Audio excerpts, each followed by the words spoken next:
What's up, good people? What's up, good people? Back in here, back at it again, back in here with another one. Hopefully, the last thing I ever do on the Fresh and Fit situation. Hopefully, this is it. Hopefully, it's all over.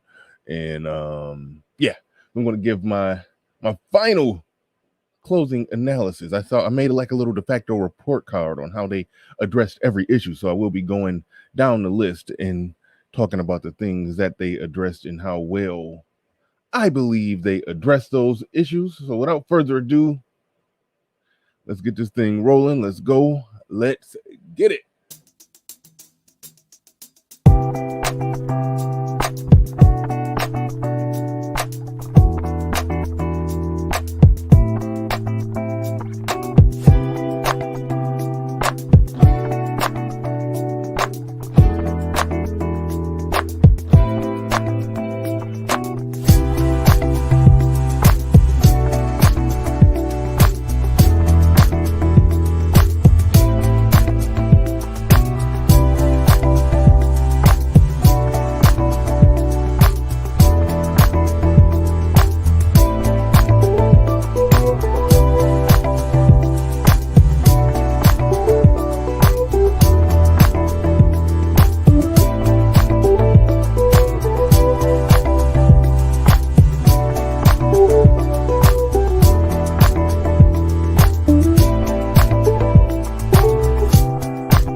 Peace, folks. This is X from TPOT Media. Open your mind and wake your black ass up. You know what time it is. Hit that damn like button as you make your way in the door. Grab a seat, settle in, get ready. It's the Grown Man Hour with your host, my man, Bernard Riley.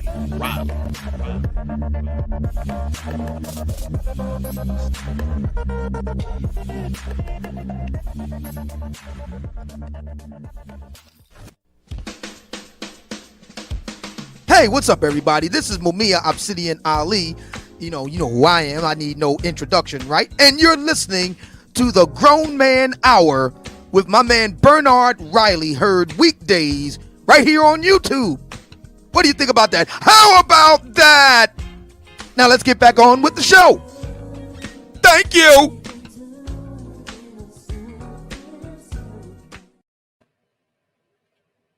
All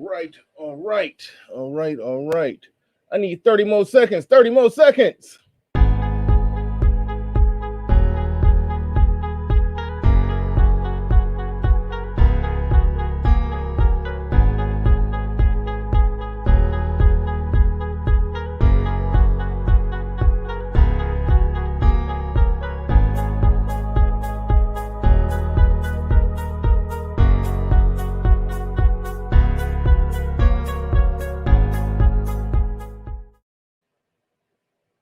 Right. We are ready to go, ready to get this thing started. I'd like to thank everybody who's in the building today. I'd like to thank everybody who's in the building. Shout out to Logan JJ in here with the first comment. About to get right into the topic. Just got a shout out to people who made it in bright and early. Appreciate each and every one of you. Shout out to Logan JJ, E. Taylor, Illmatic says hashtag undefeated. He said Myron did have that hashtag burner. The Mac Trucker says, let's get it. Janelle S says this is going to be good. I think they got a D-/F. In what category, though? In what category? In what particular subject? Because there was a lot of different topics. Some things I think that they handled with a A+. Some stuff I think they still got a D-. Depends on what the category is. BR in chat, shout out to Stoic One. Janelle S says, see them apologizing for certain things cringy. The great. Okay, is that supposed to be preloader? Is that what that's supposed to be? I'm not sure. He says I'm probably the only one tired of this topic. Yes, it's getting a little ongoing. It's getting a little ongoing. But I'm going to drink from that well one last time because they actually came out and addressed the issues. So that sort of does change things. It gets rid of all the speculation and we can have more of a solid conversation, put a final bow on it and be done with it now, from my perspective. Because until they addressed it, I felt like it was always going to be some lingering things going on. Always going to be some lingering things going on until they actually came forward and addressed it. Jim Rat in the building, he says, y'all are using FNF for views and clicks. Guess they made it. Oh, no, they've been made it. They made it big time. What you talking about? Of course they made it. And, of course, content creators are going to use whatever the hottest topic of the day is. In many cases, content creators are going to use whatever the hottest topic of the day is and milk it out.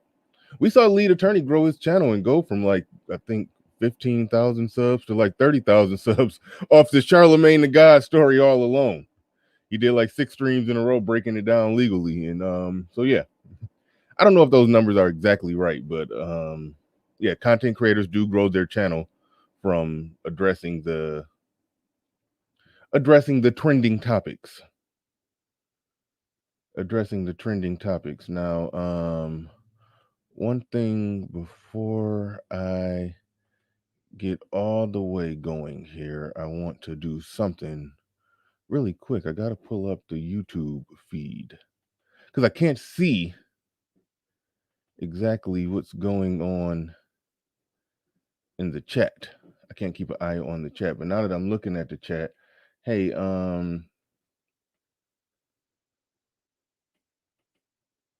yeah, quit. Like, don't just time out Sister George for no reason.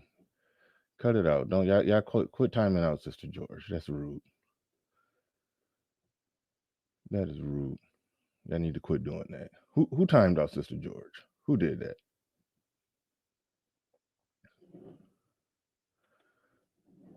What rude asshole just timed out Sister George for no reason at all? Who did that to her?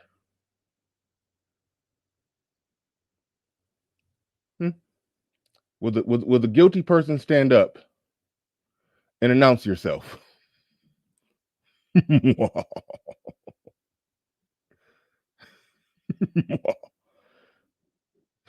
moderators know who timed her out.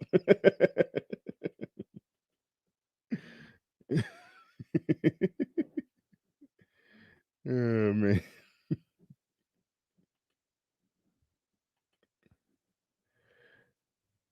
All right. Let's see.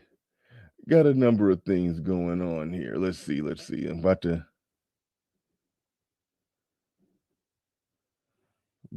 make it happen. Give me. Oh, no, I didn't mean to do that. Still trying to dot some I's, cross some T's, but they're pretty much done. The I's are dotted and the T's are crossed, and we're about to get this thing going. Make sure y'all hit the like button. Let's get ready to go. All right. I essentially made a report card. And I don't even got everything on there. I don't even got everything on the report card. But essentially crafted a report card on how I think they handled every issue. How I think they came out on every issue. Just my opinion here. Y'all are welcome to give Julius Caesar. You dropped it in my look, man. Cut that out. It's no reason for that. Even before he stated it, his name,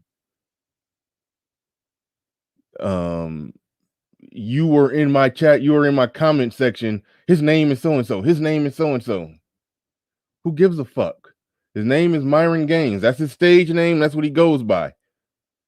What reason do you have to post a man's government name in my chat room? What reason for that? All right. Like, read the room. Know the chat room that you're in. I'm not into that. I'm not into that putting somebody's government name out there. All right. I'm not into putting somebody's government name out there, even if they put it out there. If somebody's stage name that they go by on YouTube is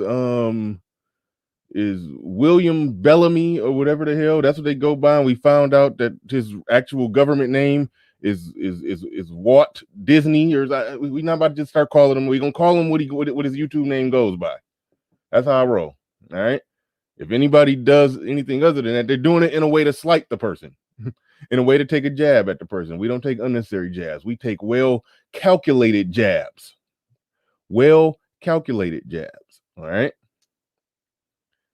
And the jabs are normally taken based off the character, the contents of what somebody did, the merits or lack thereof of what somebody did, how they operated, how they moved, how they presided over a situation. Those are the things that we analyze. We analyze it deeper than just some gotcha doxing type stuff. Like, that ain't cool.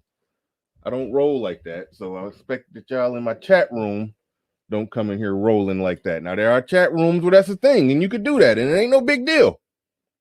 Because there's some content creators that get down like that. Those are the chat rooms where you go do that shit. You don't do that shit over here with me. Now, if he says something stupid or did something stupid and you want to talk about that and you want to post about that, that's fair game. By all means. By all means.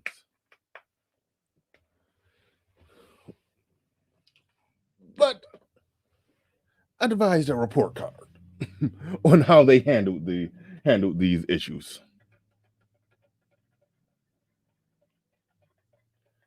I devised a report card on how the various issues are handled. There are some things that was kind of left off of there. The freaking just the Abba and Preach situation in general. I'll talk about that one before I get going. I do think they obviously handled that one.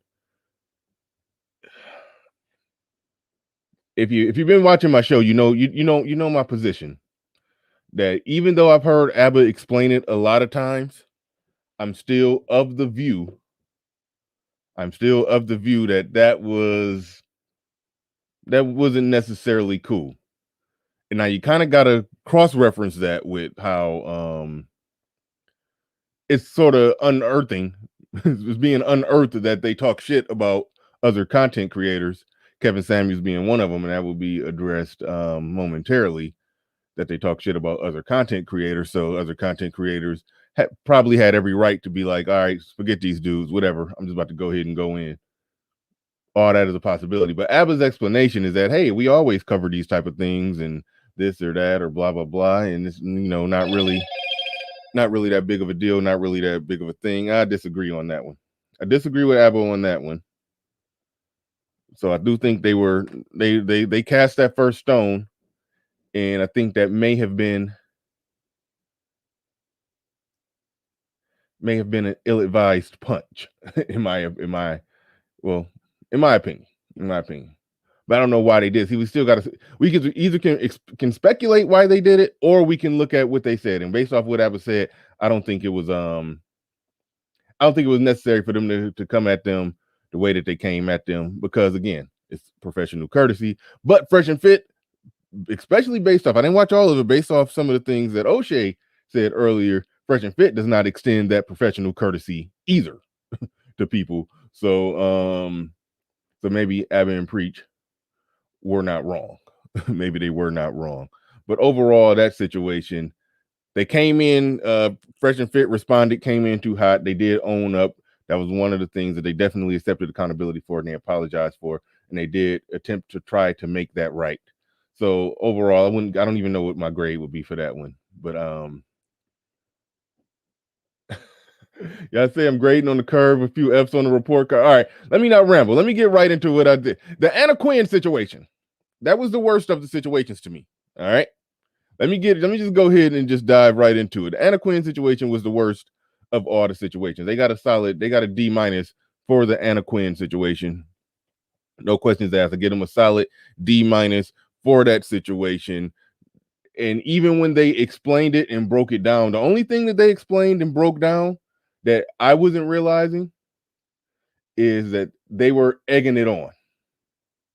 I mean, I'm sorry, she was egging it on. That's one thing that kind of didn't get talked about that much by content creators. That Anna Quinn, she was egging it on, and she did say things that made it seem like she was going to come at their business, and they did a good job at analyzing the simple fact. I'm going to get into what they did wrong, but she did do a good job at analyzing the simple fact that they that that she basically came out and said, I'm going to put this conversation on blast, and I'm going to put it on my Instagram. And so she was making a big fuss, talking about it. She's making a real big fuss talking about it, and she shared it first. So the only thing he did is reshared her share of their private conversation.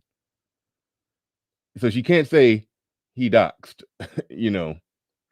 Now it was some foul play, going on, but she was even when he took a step back, Myron, and took a step back and said, "Hey, don't come in here." This is something that I didn't know. He told his people, "Don't come in here and or don't go to her chat room, don't go to her channel and bother and harass her." He did say that, and after he said that, she popped up in their chat room, in their live chat, and started talking shit, calling everybody losers. So she was exciting to write it. She was doing something she was getting that thing going. She was revving an engine out there. She was starting. She was a participant. She wasn't a victim in that regard. So he did do a good job at breaking down and tearing down the notion how she's trying to play the victim, and then she's talking about she's stressed and potentially going to lose her baby. But she knew if her pregnancy was in some way high risk or whatever the situation was, she could have just not made a video a week ago while after they became the most trending, hottest thing on YouTube. She wanted to make another video, and that drew more people to her.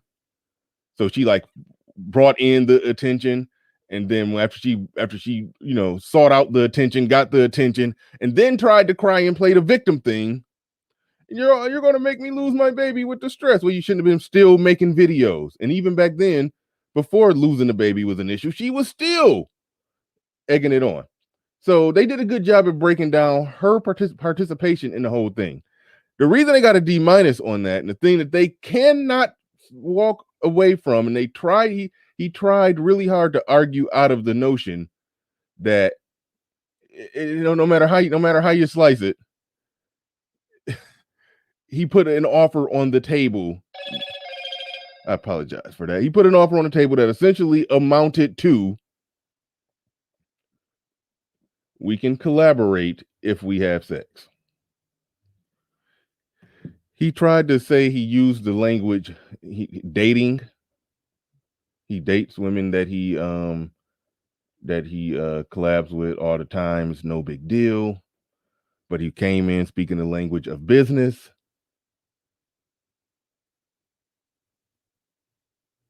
And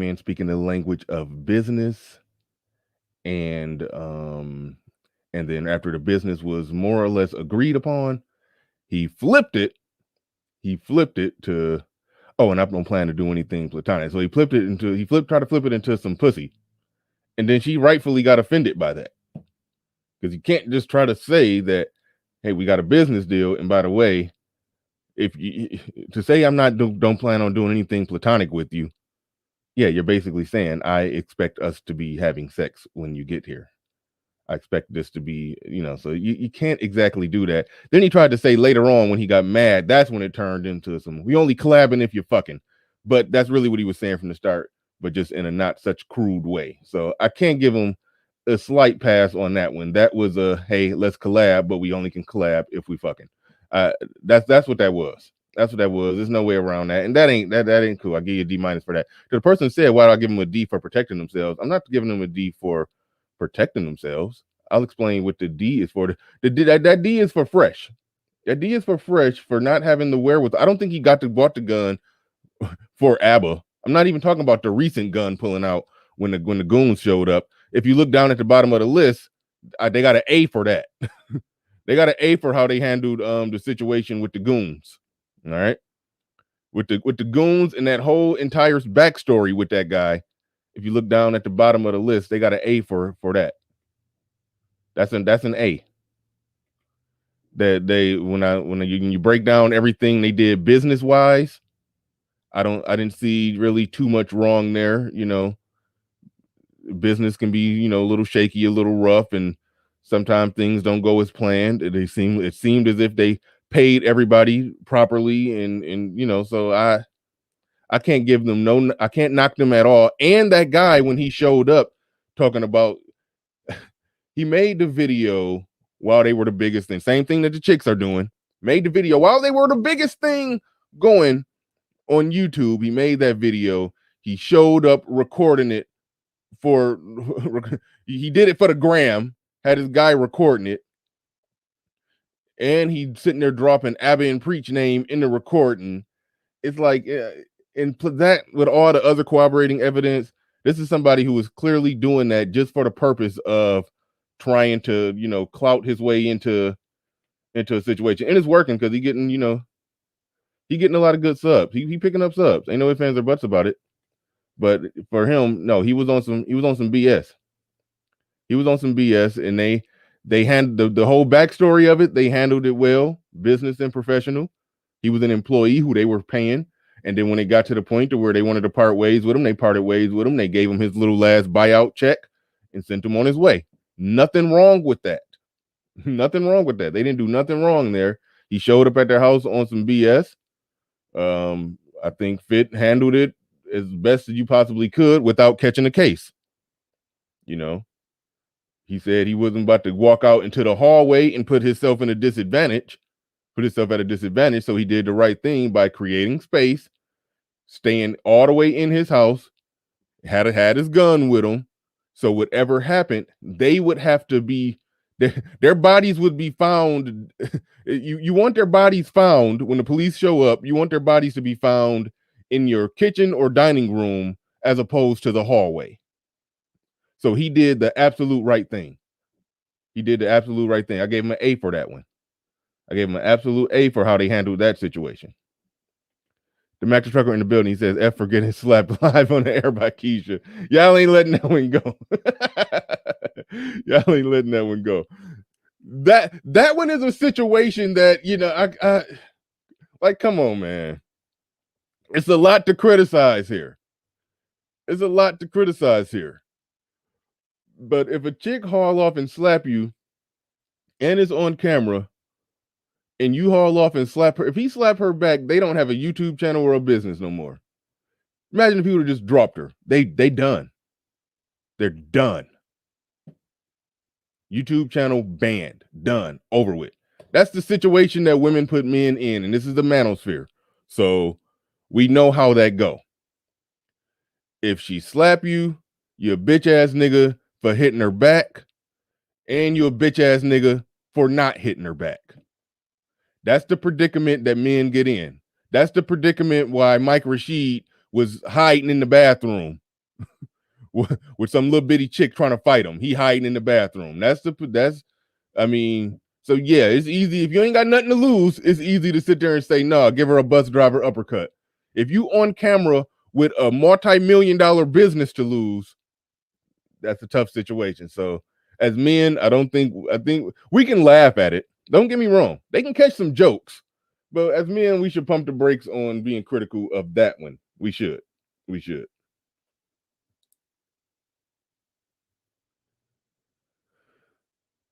But let me pull this up real quick. Let me get this together so I can Make sure I'm at least seeing some of the chat. I don't got all my devices ready to go. All right. But yeah, so I give him a pass on that. But thank you for the $2 super chat. Appreciate that. I let that one go. These last $2, I'm not gonna lose. Ace and Spades in the building with the $5 super chat. Appreciate everybody supporting.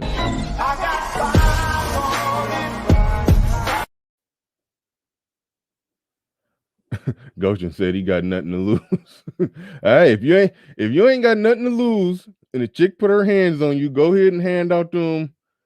Go ahead and hand out them bus driver uppercuts like Halloween candy. Go ahead. You ain't got nothing to lose. Whatever. Ace and Spades in the building. He says, we may or may not like you, but we damn sure respect you for not trying to dox people.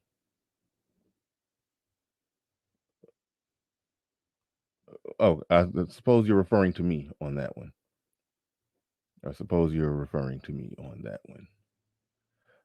About the whole, what's the name, came in here trying to drop their real name.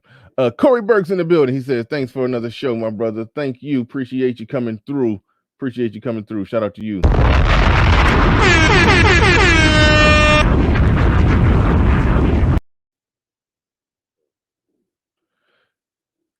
Yeah, that's an interesting point. And well, you don't know if Kevin said that.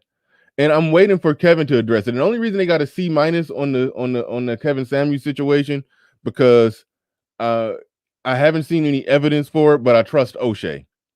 They showed evidence for how the Kevin Samuels situation was handled, where they were going on at the same time, and then Fresh and Fit tried to adjust their time. And it wasn't working out for them. So they messaged Kevin Samuels. Kevin Samuels was leaving them on red. They messaged him again for something else about another collaboration or something like that. Kevin Samuels was leaving them on red. And they're like, hey, we adjusting our channel for him, and he's not responding. So we're just gonna go at 10 o'clock, which is convenient. That was their argument, and they showed some evidence for it. But O'Shea is saying something. O'Shea is saying something different, and I do trust O'Shea. So even though the way that they presented it was enough to get a really high grade, at least a B+ or A-, the way that they presented it, O'Shea knocked them down to that C- today, and I'll explain why.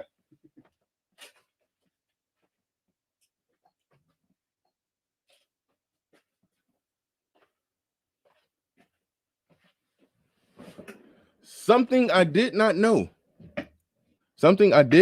at all. Is, I suppose, after that situation where they couldn't come to terms with Kevin Samuels, they just went off and start calling him gay and all kind of other stuff like that. Now, if they did that, now to me, that's wrong as hell.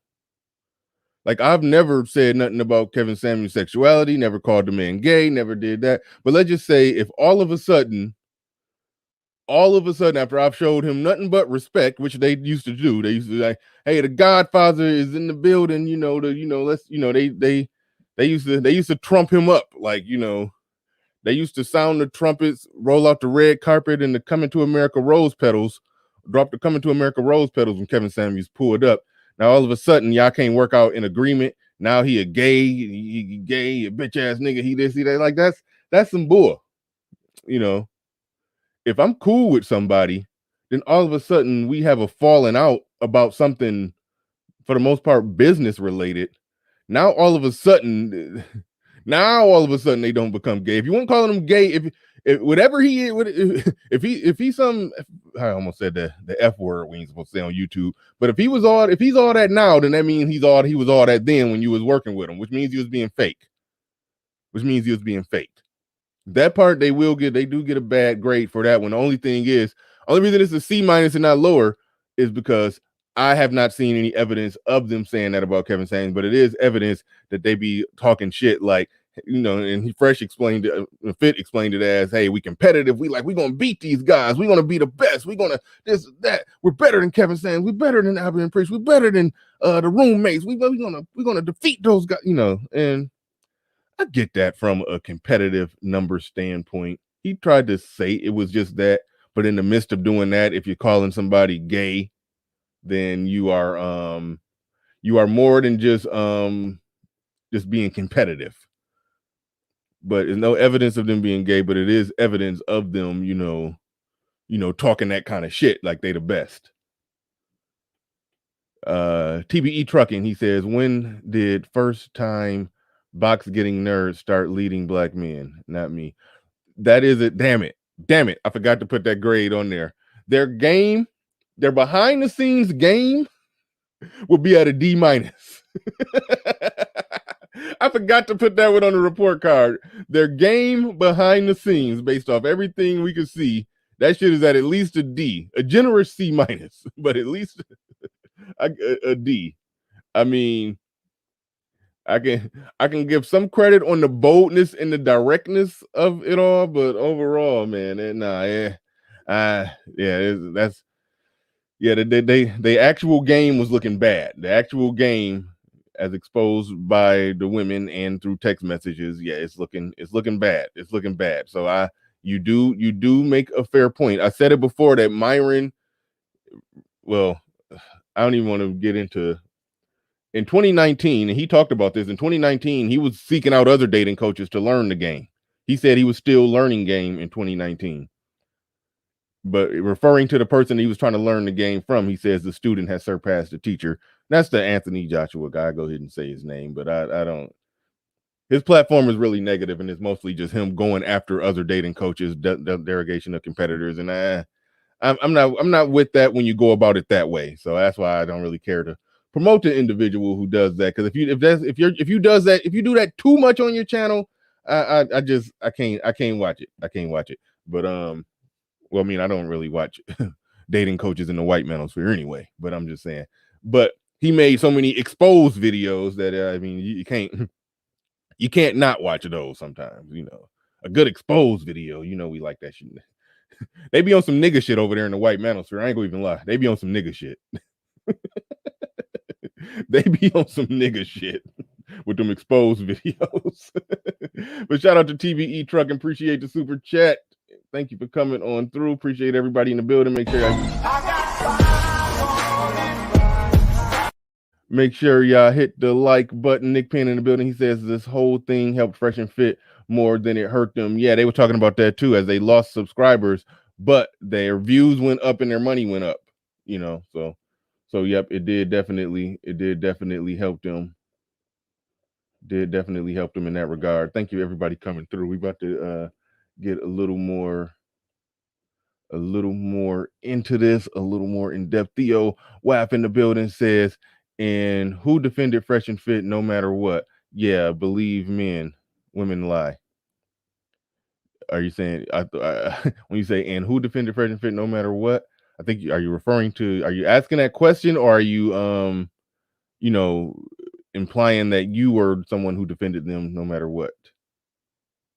I tend to believe men, because everybody who went to the moon on the pregnancy thing, I guess I'll touch on that right now.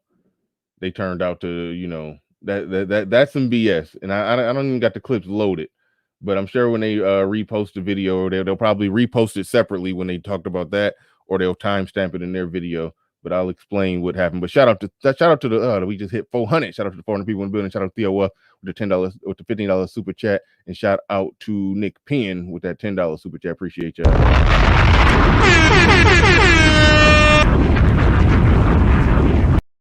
Rod of God podcast in the building.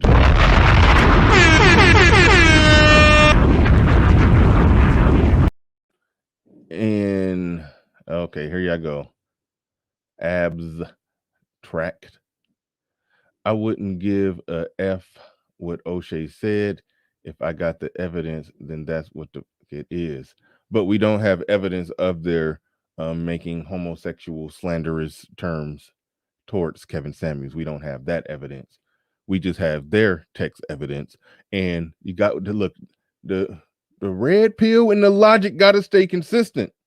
Because if they could just show how other people text messages can be doctored, but it looks different when they show the full text messages, then you should take with a grain of salt the text messages that they showed without seeing the text messages or the formal response from the people from Kevin Samuels. You see how that work?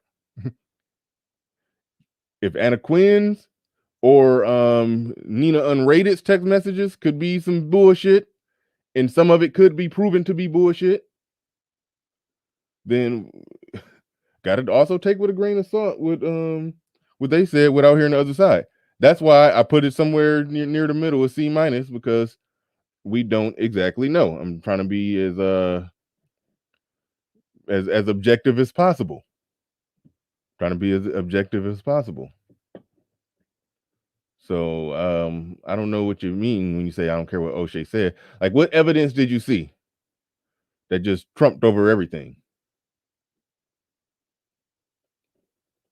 You know, they showed that they reached out to O'Shea and that O'Shea didn't respond. I mean, I'm sorry, they reached out to Kevin Samuels and Kevin Samuels started leaving him on red. That's what they showed. And even then, that does not excuse them calling him gay, slanderous homosexual terms and whatnot. They don't excuse that. So if they did that and just went on some Kevin Samuels and start calling him all kind of stuff, which again, no hard evidence of that either. So it's like we in some evidence, hard to know exactly what's what when it comes to that one. But I am trusting some of O'Shea's word, and their evidence is not overwhelming. So I'm trusting O'Shea, and I'm not looking at their evidence as overwhelming evidence, because it's a hard to prove a negative. We got to prove they can't prove that they didn't say it. We just know that somebody is saying that they said it. Now, if women are saying that they did something, they don't have to prove that negative to me. But if men are saying that they did something, then it turns into a sticky situation, because I generally going to trust the brothers.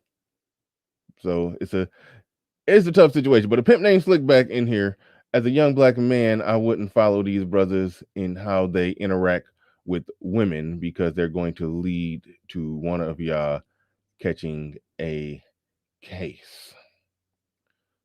See, this is a weird thing. The stuff that they're doing behind the scenes, I don't think they coach men to do that. You see, I don't think they coach men to do that. The stuff that they had going on, but I don't think they coach men to set up a business arrangement and then make sure that she understands that before the business deal can go through to some degree, that there's going to be some potential sex on the table. Like, I don't think they coach men to do that. I don't. So, but it is. This is the fair and legitimate argument about their game. I don't think they're going to get people to catch a case. I do think that when somebody is a game guru and then you can see their actual game behind the scenes and it's bad game, like, that's a problem that they're going to have to, that for their fans, they're going to have to shake that stigma off. Their advice may actually be good advice, because let's just face it, they read every book and got every piece of information from every dating coach imaginable. So I do believe that's the advice that they're giving. I do believe they're giving learned advice, but what they're practically doing in the real world, when it's actual real pussy on the table, is some stuff that's just coming off as kind of not quite right. Theo Wolf in the building says, Fresh and Fit show women receipts all the time on Telegram. They have plenty of women. I don't doubt that at all. One thing about the game that we understand, when people talk about looks, money, status, they definitely got the status and they got the money. They may not have the game. One of them don't got the looks. Okay, that's wrong. No homo. But but what I'm saying, between money and status, yeah, that's enough to get on. You can have money and status in weak game and still get on. You're just going to have some mishaps like what we're seeing, but you still can get on. You're going to end up in some situations where you're going to do or say some stupid stuff, and it may get screenshotted, but you can still get on. Like, I don't doubt that they got women. Even Fresh, he got women. You ain't riding around with all that jewelry in a McLaren. I don't know cars that well. You're not riding around like that and being essentially famous. Like the man is, YouTube is TV now. The man is on TV every day. He's basically rich and famous. It don't matter how you look, and it don't matter how you talk. It don't matter how tall you are. You're rich and famous. You've built status. So you're tripping if you think he can't get women. Building status is a feature and factor in the game. And he accomplished that. And I said it before. That was the only way he could win. He didn't have the looks, didn't have the height. He has a speech impediment, which means that it's hard for him to have good verbal game. The only way that he could possibly win when it came to women is for him to build up his money and his status. And God damn it, he did it. He became rich and famous. He did it. He won. So we bugging if we saying that they can't get women. The accurate assessment is he's teaching game.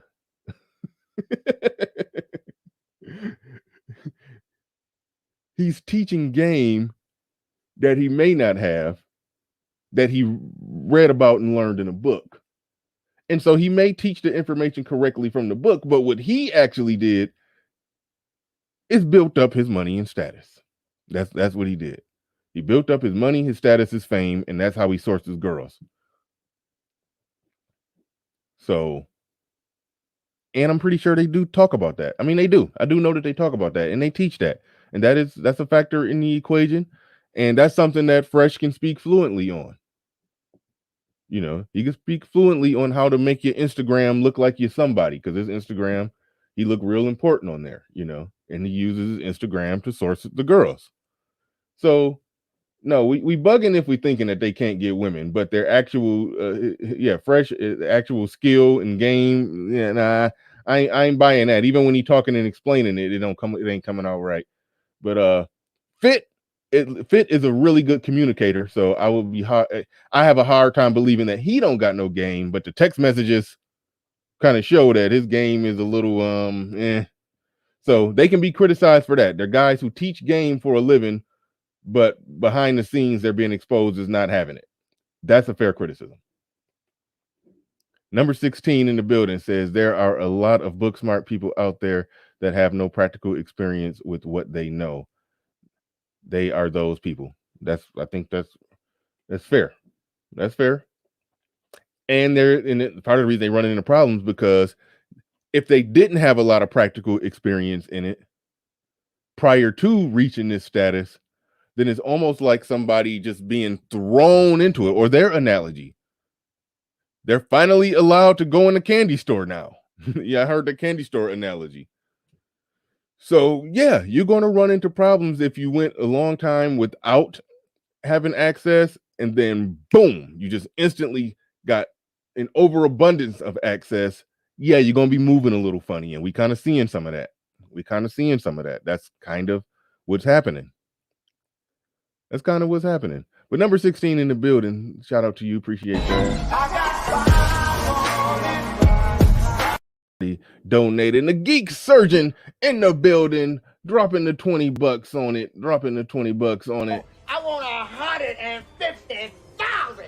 So we can settle out of court right now for $20. Man, get your Appreciate your $20. Peace to the gods. Bernard, from what I'm observing from all this, I see a proverbial lines drawn in the sand with the manosphere being associated with Fresh and Fit fuckery.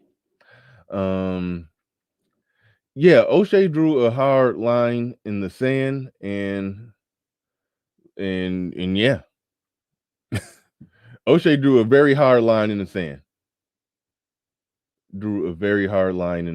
And I'm not going to give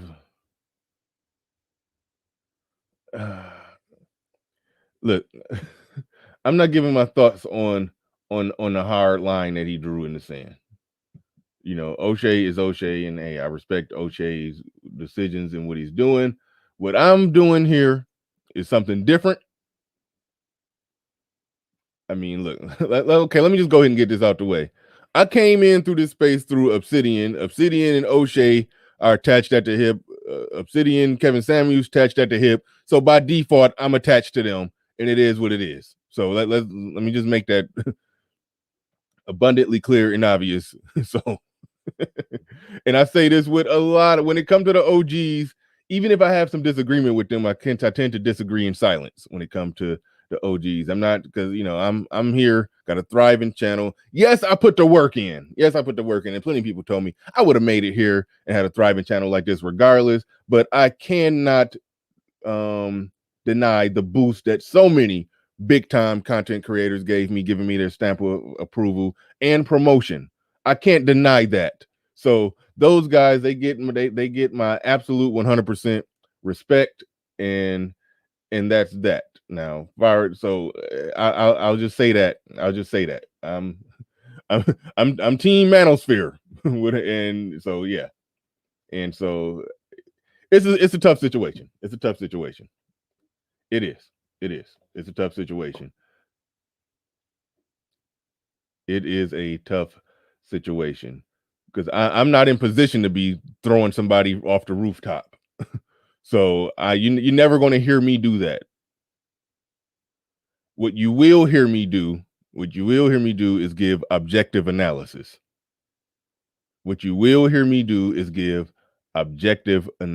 That's what I do. I give objective analysis of situations. And that's that. But the Geek Surgeon in the building, shout out to you. Appreciate the $20 super chat. All right. I'm gonna skip to Nina Unrated. The last stream I did, me and Game Changer did a good job talking about the Nina Unrated situation, and that one is an open shut case. I'll circle back to that one. I want to get to the Miss Cheeks one. That's the chick right here. Her face may not be as known as the other faces involved, but I do want to get to this situation right here. A few things happened. Very important. In the in their stream last night, as it refers to Miss Cheeks. The coercion, because people calling him a grapist based off because she said he coerced her for sex and found out she doesn't know what coerce means. It was a recorded conversation. She was aware that she was being recorded, and I don't have Kill Deuce. I don't have Miss Cheeks IG. I don't. It was a recorded conversation. So the conversation was recorded. She was aware that she was being recorded, and he was asking her, "Why did you say that I coerced you?" Essentially, she said that she felt like it was, and he asked her, "What does it mean?" She didn't know what it meant. She basically thought it meant manipulate, and by manipulate, essentially, she thought that they were going to be more than what they were. That's essentially what it was. So he manipulated her. Basically, he was shout out to ARC. ARC gonna love this. He was indirect, or not as 100% direct, in saying that I only want to have sex with you. He kind of was. He was kind of direct in the sense that he said he made it clear that it was made clear that it was casual. We're only going to have sex, but we still can hang and do some stuff. But she still felt like it was manipulation. It wasn't mode 3. Get that mode 3 out of here. He didn't tell her he was going to love her for life and be in a relationship with her. I guess she was hoping for that. She didn't get that. And maybe he wasn't as clear as he should have been. And because of that, she was mad, and she admitted that she's doing all of this because she's mad, because she's upset. I can't even put mode 3 anywhere in there.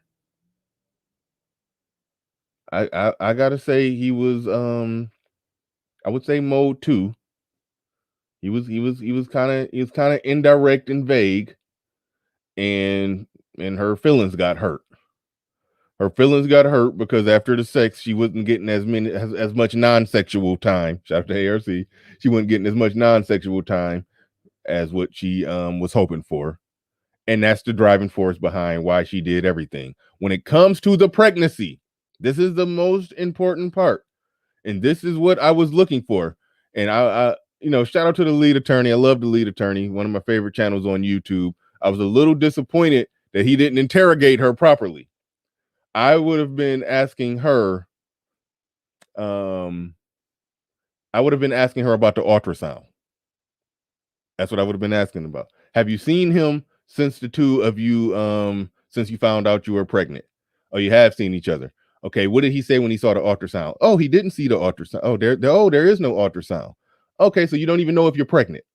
Stuff like that.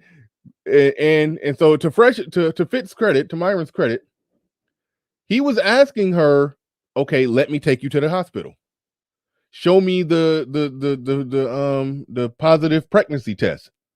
She wouldn't show him nothing. So if she's not showing him any evidence that she's pregnant, we have no reason to believe that she's pregnant. She's producing no evidence.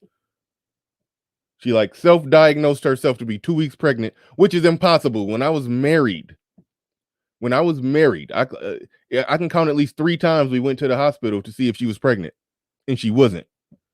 But for whatever reason, she was feeling some cramps that felt similar to pregnant cramps. She felt some little queasy sickness that felt similar to morning sickness.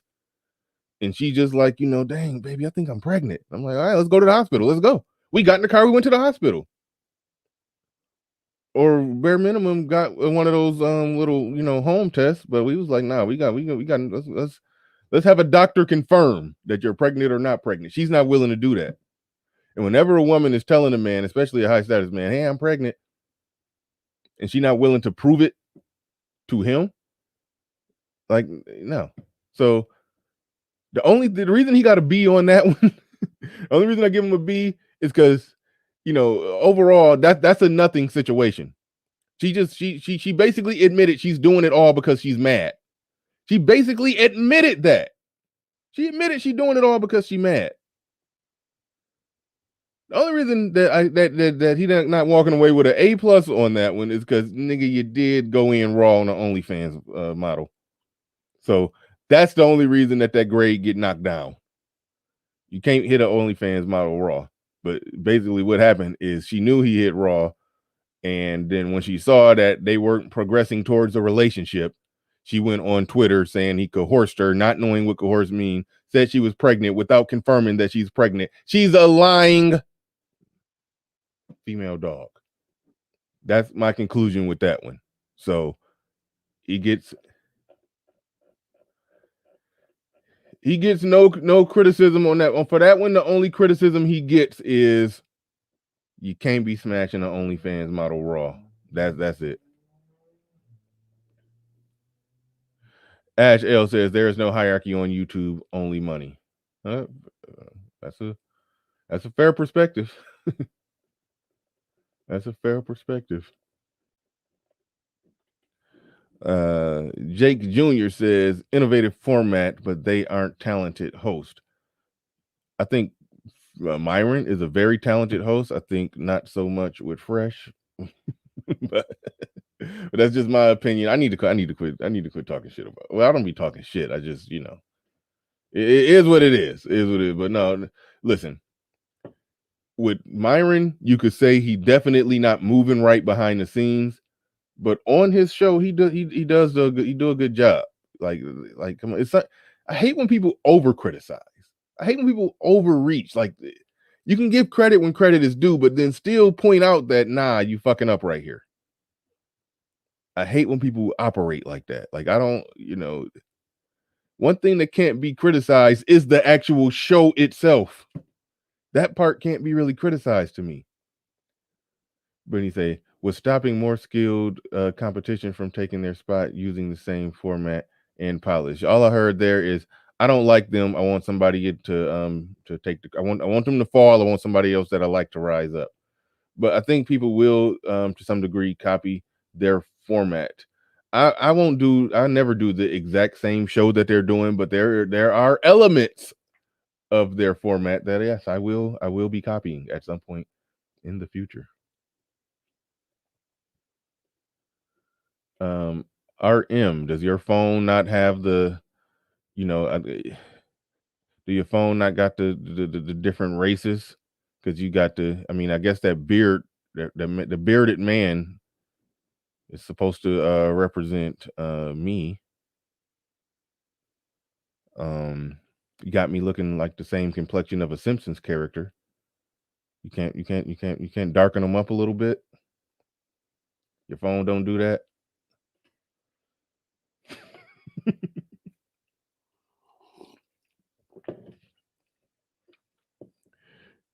I saw her doing that for Jessica X, and she had the queen with a crown on it. It was a full-blown white girl.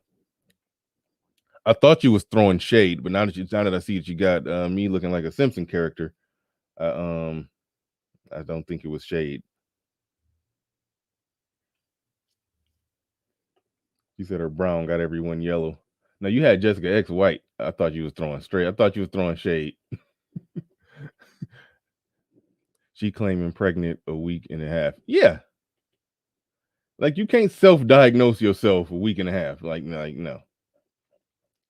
She's on some outright bull. All right, game changer. Quit hating on the lead attorney. Quit hating on the lead attorney.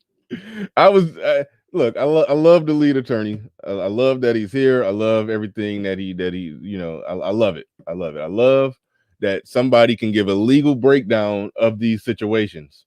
20-year divorce attorney.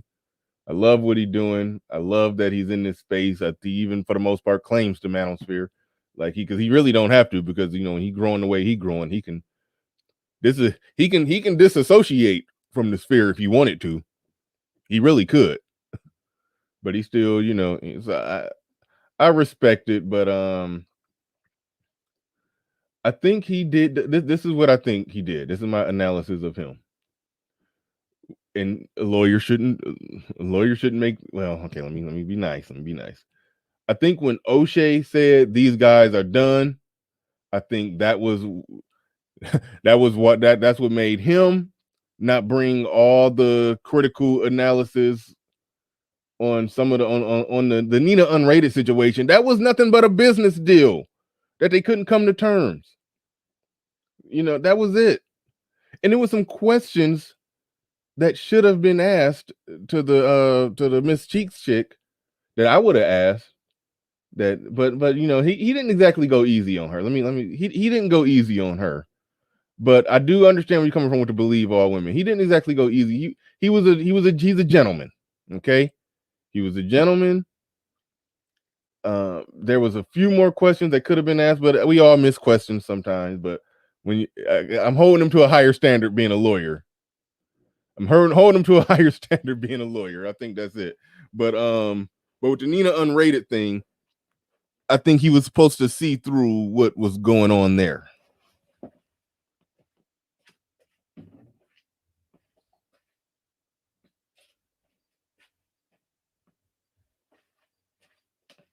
For those of you who are wondering, why do I have Nina Unrated the way they handled or presided, shout out to Sinful to P, the way they presided over that situation, why do they got it? Why do I give them an A+ for that one? Why do I give them an A+ for that one? Because it pretty much went like this. I'm paraphrasing, but it pretty much went like this. She came on the show.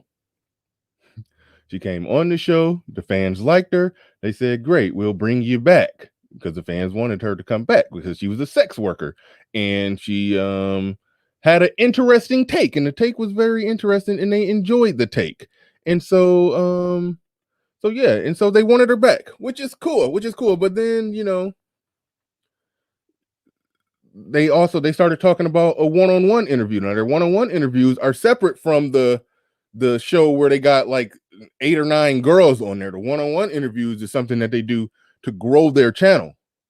They do that with YouTubers that are bigger than them, that got audiences different than theirs that they can network with. So they was looking at her like, yeah, you got an audience, but your audience is not like our audience.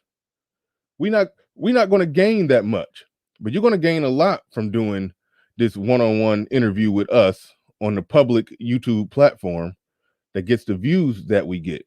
So we want something in return. So they basically said, this is all in the language of business. They inquired about what kind of stuff does she do on OnlyFans, because they were already doing topless Patreon stuff. All right. They would be interviewing chicks or playing some little spin the wheel game where if the chick lose, you got to take off some clothes or something. They're doing stuff like that on Patreon. So they wanted her to do that. And she said, no, because I already get paid to do lewd stuff on my OnlyFans. So if you want me to do that, you got to pay me $2,500. Nothing wrong there. That's all in the language of business. So they made an offer. She declined the offer. She made a counter offer that is going to cost $2,500.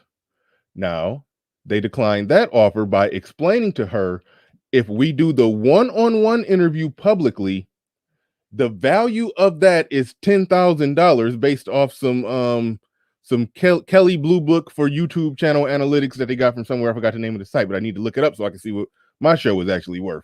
But so based off the YouTube channel Kelly Blue Book, a one-on-one interview with them to promote something is actually worth $10,000. So they were saying that's the value that you're going to get. You're getting $10,000 worth of value in exchange for playing spin the bottle, strip poker or whatever on Patreon. That's a business arrangement. And she declined it. She tried to rebut with, no, I do bring value. You see all those super chats that you guys got when I was on your show. They didn't say this, but it's kind of obvious that they get all those super chats anyway. I mean, come on. I hate to be crude, but when it comes to Fresh and Fit podcast, the girls are interchangeable. Yes, she was more interesting than the other ones, but a chick is a chick is a chick. The girls are interchangeable props. So she was trying to make it seem like her 42-year-old milkshake brought all the boys to the yard, but no, they were already there. They was already there and would have been donating anyway. But she was trying to argue up her value like that, and also saying that you're going to make thousands off the nude of me doing something nude with you. So she was basically arguing her worth because she had an elevated view of what her titties was worth. They had an elevated view of what their public platform was worth. And so they just couldn't come to an agreement. I guess she didn't understand the value of that one-on-one interview, and they didn't agree with the value of her titties. So if there's a value discrepancy between the two sides, they're not going to come to an agreement. So they just weren't able to strike up a business deal. But Myron said, okay, let's take the titties off the table.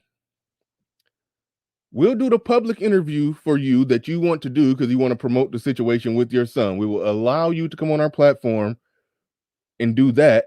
In exchange, hook us up with King Sid, some guy that got 1.3 million views. 1.3 million subs. Hook us up with him because she had just, went viral with him. Hey, connect us with him, and then we'll do the public. We'll do the public interview for you, the one that you want to do. We'll take the titties off the table. That way, we gave you something that you wanted, and then you gave us something in return. But if we just do the public thing for you, that's not just a good deal. That's not a good deal for us. That's only beneficial for you. We'll rather find some black male YouTuber that got 1 million subs and sit him down in that chair and chop it up with him, get the same amount of views, make the same amount of money, and swap audiences with him versus swapping audience with you. And they just couldn't come to terms on a business agreement. They didn't do nothing wrong there. Now, I understand how the average person may or may not see that like that and may fall for the believe all woman. They tried to exploit me sexually. I see how the average person might fall for that. But I was so when the lead attorney wasn't calling that one out, I was like, come on, lead attorney. But lead attorney, he be on it. He do be on it. And, so that's one that he potentially, he might have just missed the mark on that one for whatever reason. But lead attorney do be on top of things. He do be on top of things. So,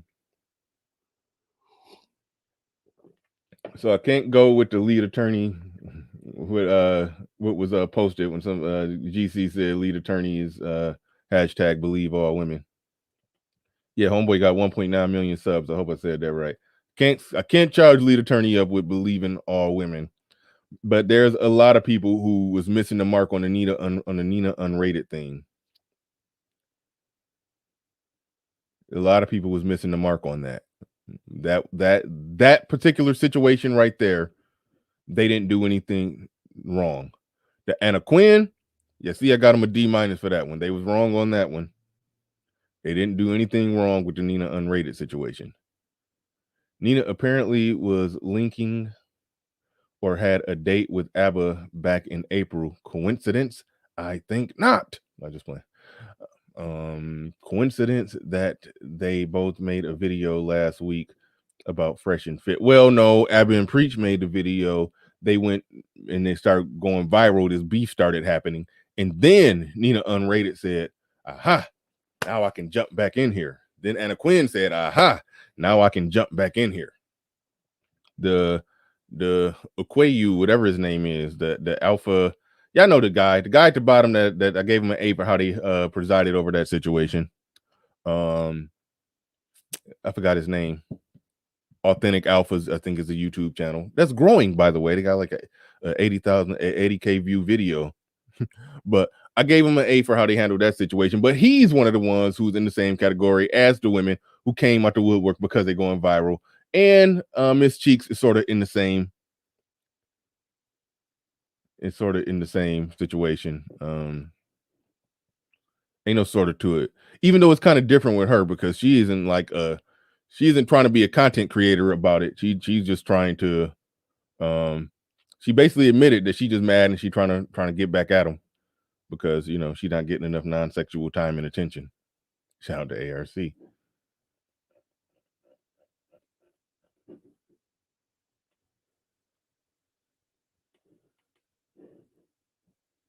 Kill, it does change your grade, but Ayande just posted a video walking into Myron apartment. He didn't kick the yeah, they couldn't show evidence of a video of a door being broken.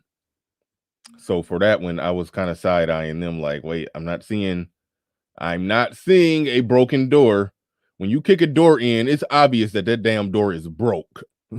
Like that, there's no getting around that one. You kick a door in, we know that damn door is broke. And I didn't see a broken door. So, but either way, they still just as guilty. The crime is illegally entering someone's home. That's what that is actually called. Even if the door wasn't locked, if you just walk in and nobody invited you in or let you in, that's called illegally entering somebody's home. A small petty misdemeanor, but that they were guilty of that. And the homeowner, I know in Michigan, the laws are set up to where if somebody illegally enters your home, at least it used to be this way, you can't shoot them on site. If they broke in, I think you can shoot them on site. But if the door was unlocked and they just walk in, you just can't shoot them on site. You got to wait for them to come and try to attack you. Now, if the laws is the same in Miami, and Myron understands that, that's the reason he kept distance and would force the guy to have to come towards him before he makes an action. Like, he handled that situation really well. I mean, a lot of people don't realize that, but he handled that situation exactly how he was supposed to. You weren't supposed to go out there trying to whoop ass and take names. You weren't supposed to open fire on site. You're supposed to create distance and force them to come all the way in. Nina apparently is okay. All right, I already read that one. Shout out to everybody coming through on the super chat and appreciate all of you. Shout out to Charles Merchant. He says, we see you B1 niggas, you believe 304s first.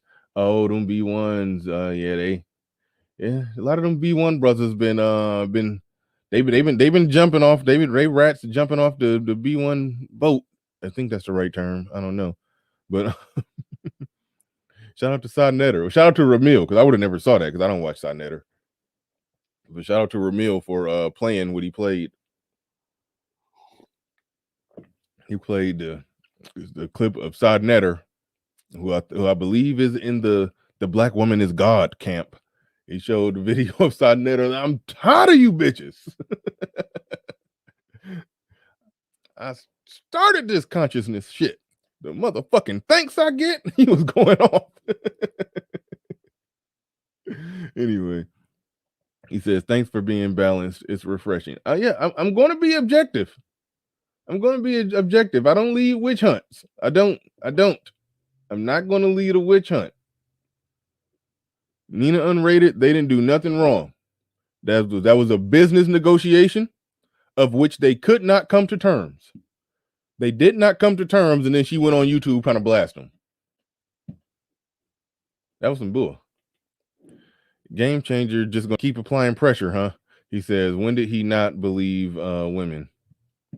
I've heard him break down and analyze a lot of situations, being a defense attorney and all, where he talks about how women come in lying, and that's part of his job, to try to expose that this woman should not be believed. So, yeah.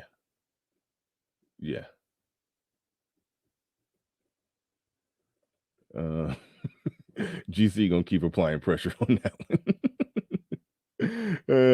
Let the lead attorney rock. Let him rock. Rah Brown. He said, we attorneys have to try to remain as unbiased as possible in certain situations. That's why the lead attorney held back. Well, see, now I've got some disagreement with you. An attorney can be unbiased like that. If I understand it right, that's the reason why you guys ask the questions. You know, isn't it true that that's that isn't it true? That yeah. That you ask the isn't it true question.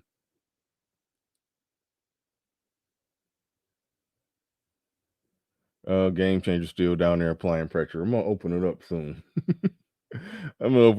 We ain't about to make this about lead attorney. But he was mentioned on Fresh and Fit. Jessica X was mentioned, and they disavowed. They said Jessica X is done.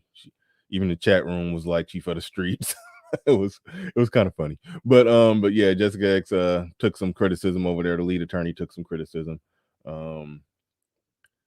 But yeah, an attorney can maintain his objectivity by just asking questions that prompts the person to essentially tell on themselves. And I've seen him do that. He was asking Miss Cheeks the right questions. Only thing in this situation, only thing he missed to drop the ball on is the Nina Unrated thing. I don't think he hit the mark on that one. That's the only one, as far as I know. That's the only aspect of this that he wouldn't hit on all cylinders, to me. I think that's the only one, if I'm not mistaken. Yeah, I know Q. I know this is about to be some. Okay, I prejudge before I read. He said, on Nina, I agree. It was a business deal that didn't work out. However, they didn't debunk her argument that Fresh was trying to smash. Oh, no. And they don't have to. It's okay to try to smash once she's there, or after y'all do the business. But you can't hold business over the head. You can't hold the business deal in the back pocket until we get some pussy. If it even looked like you're doing that, then yeah, you will be adequately charged up. It just is what it is on that one. But yeah, she said Fresh was trying to smash and he was corny as hell. And I don't believe all women, but I guess I kind of believe her on that one. I mean, I can see it. I can see Fresh being corny while trying to get some ass. Fresh is like I said, he built up his money and his status. Okay, prior to if a man has his money and status built up, and that's what he does, that's how he gets his women. If you don't have good verbal game, which it is, and I think he admitted this on the show last night, that yeah, even with his stutter, that he has to go, he approaches and sticks at it. He approaches women, he goes for it. But while fumbling over your words and stuttering, yeah, it makes it hard to have good verbal game. then he's not very tall and doesn't got, striking movie star good looks and all of that. Not the best physique in the world.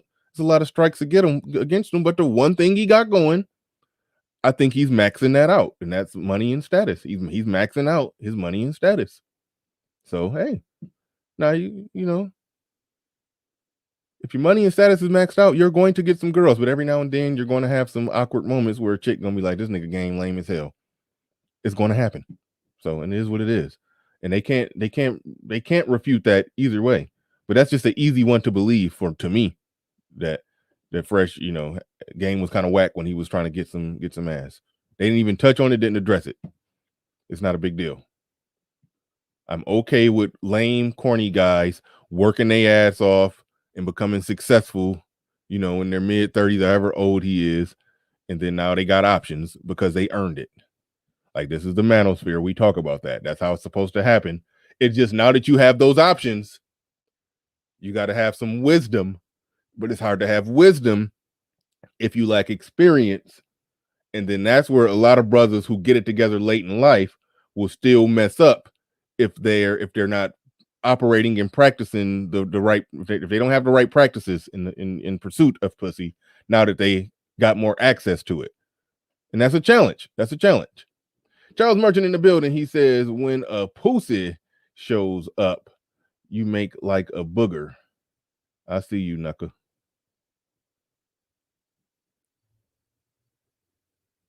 I don't understand that, Charles. I don't. When a pussy shows up, you make like a booger.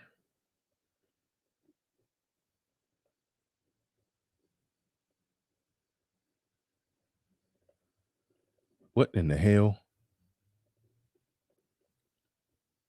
Mr. Charles Merchant, I expect more from you.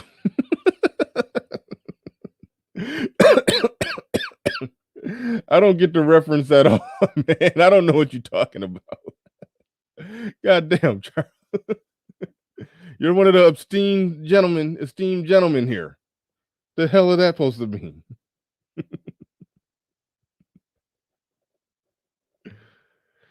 Oh, man.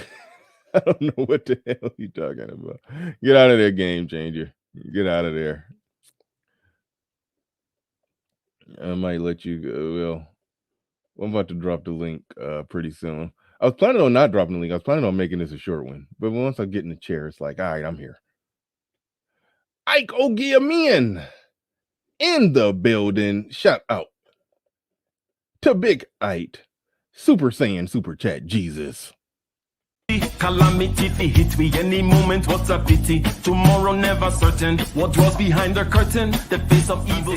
Evil will make advances. Pick up your sword and lances and be sure to take your stances. Victory. Better not get a copyright strike for playing your song, Ike. That'd be rude.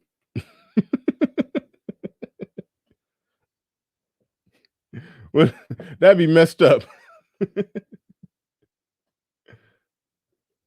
Ike report me for playing his song in acknowledgement of him. All right. So let's run down the list real quick before I drop the link and y'all can give y'all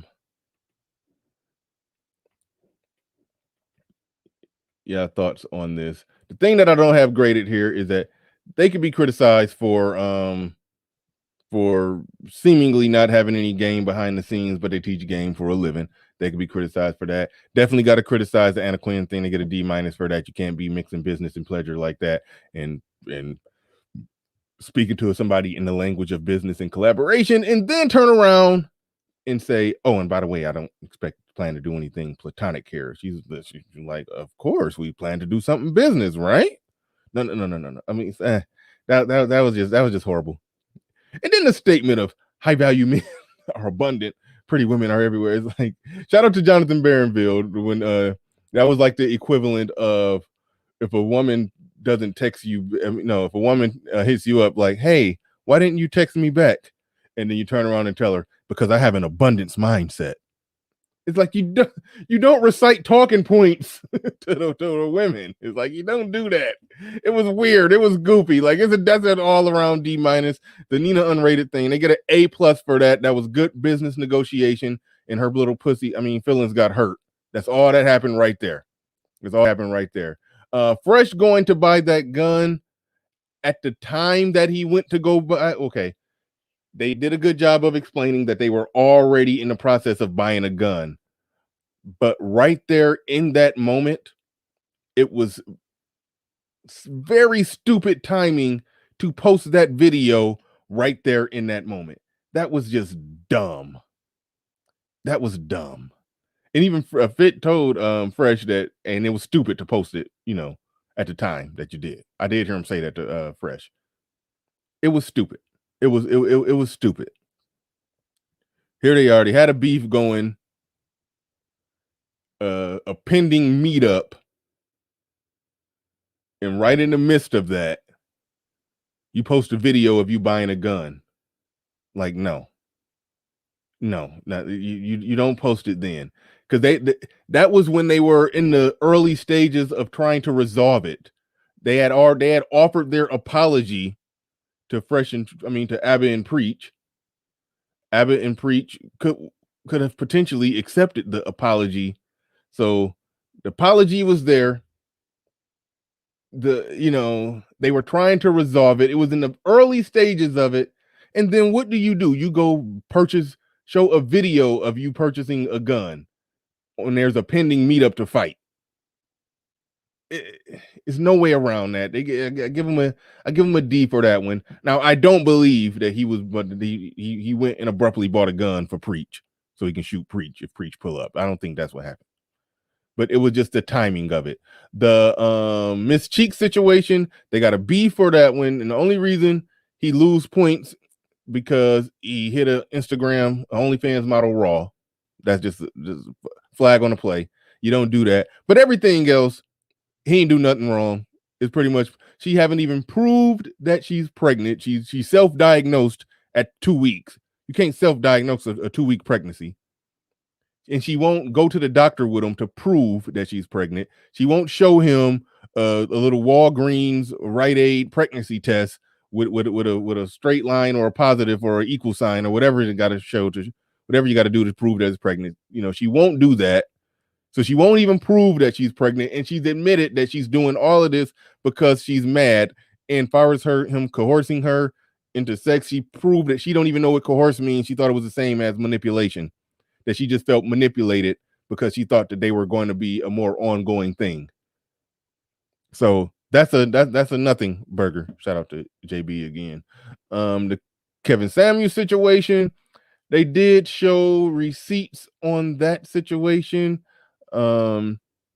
That they were trying to talk to him and reach out to him about, the schedule or this or that or blah, blah, blah. And they showed evidence to show that Kevin Samuels was not responding. But they also proved earlier in the same stream that Nina Unrated and Anna Quinn can also show doctored up text messages as well. So so you posting text messages without his responses doesn't exactly prove everything. It doesn't exactly prove everything, but however, they did put their case out there, and Kevin Samuels didn't respond to the text messages.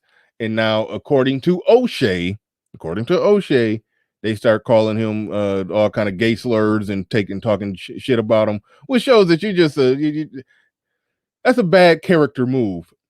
When I was calling him the Godfather and rolling out the red carpet and dropping Coming to America rose petals on the ground when he pulled up on your show, was he not the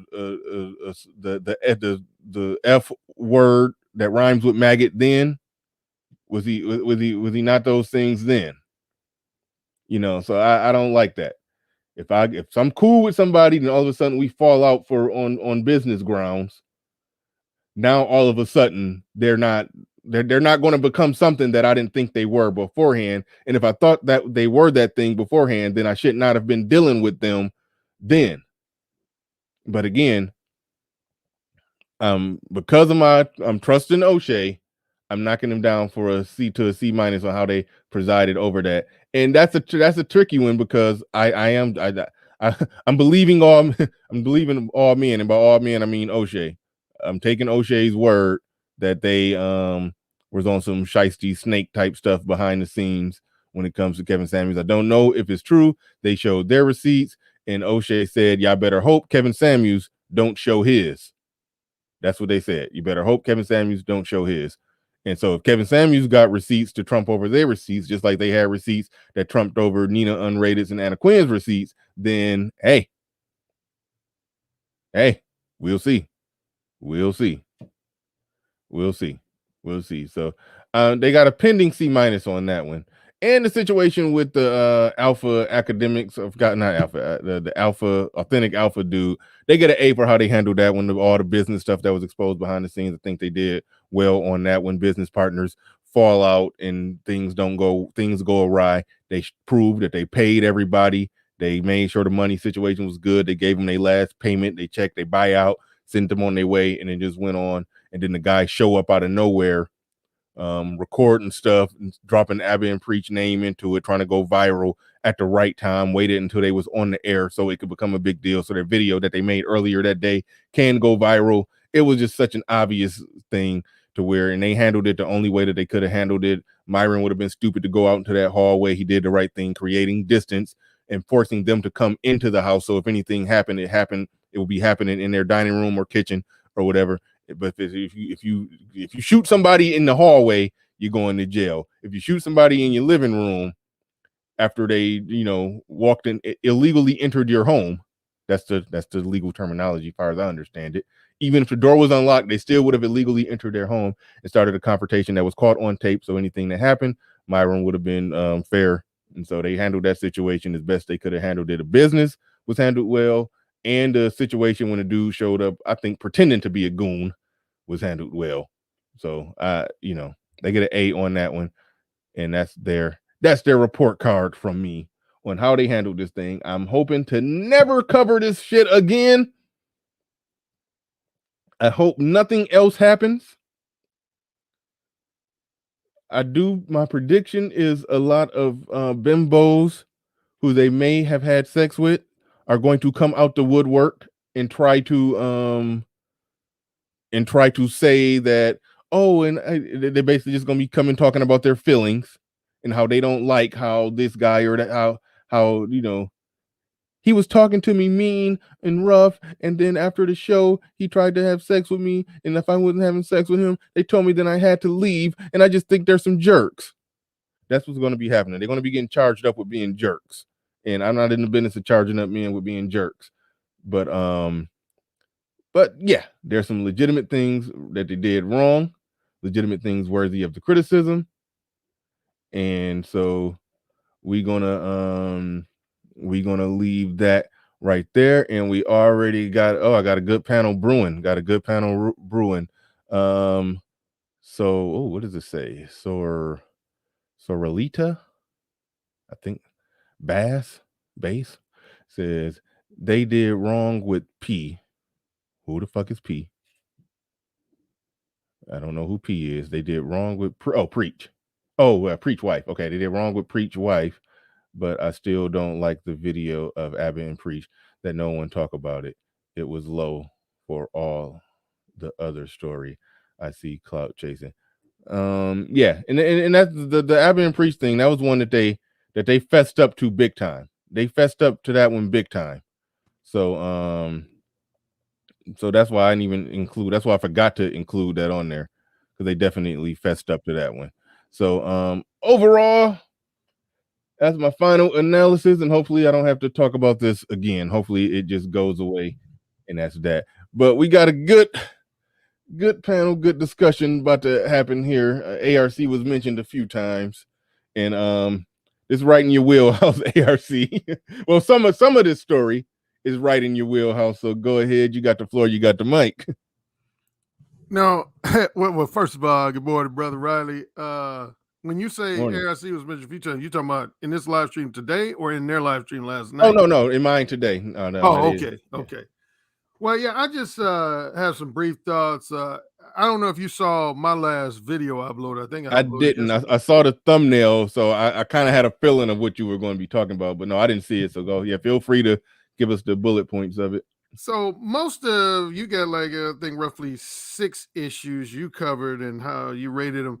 a lot of the issues I stayed out of, like, you know, the woman he allegedly got pregnant and them versus the only thing I commented on in my video was this whole Anna Quinn incident. Mm-hmm. And the only reason why was because I had some of my followers and supporters write me saying, hey, Alan or ARC, what did you think about Myron's failed attempt at being Mo 1 with Anna Quinn? And I responded to all of them, he won Mo 1. And so You said I did a video. You said he wasn't Mode 1? I didn't feel like he was Mo 1. Right. And so basically I did a video and I critiqued him. Basically, I would divide it in 3 parts. Number 1 critique I had of Myron's interaction with Anna Quinn was just the fact that he was using electronic communication, I think Instagram.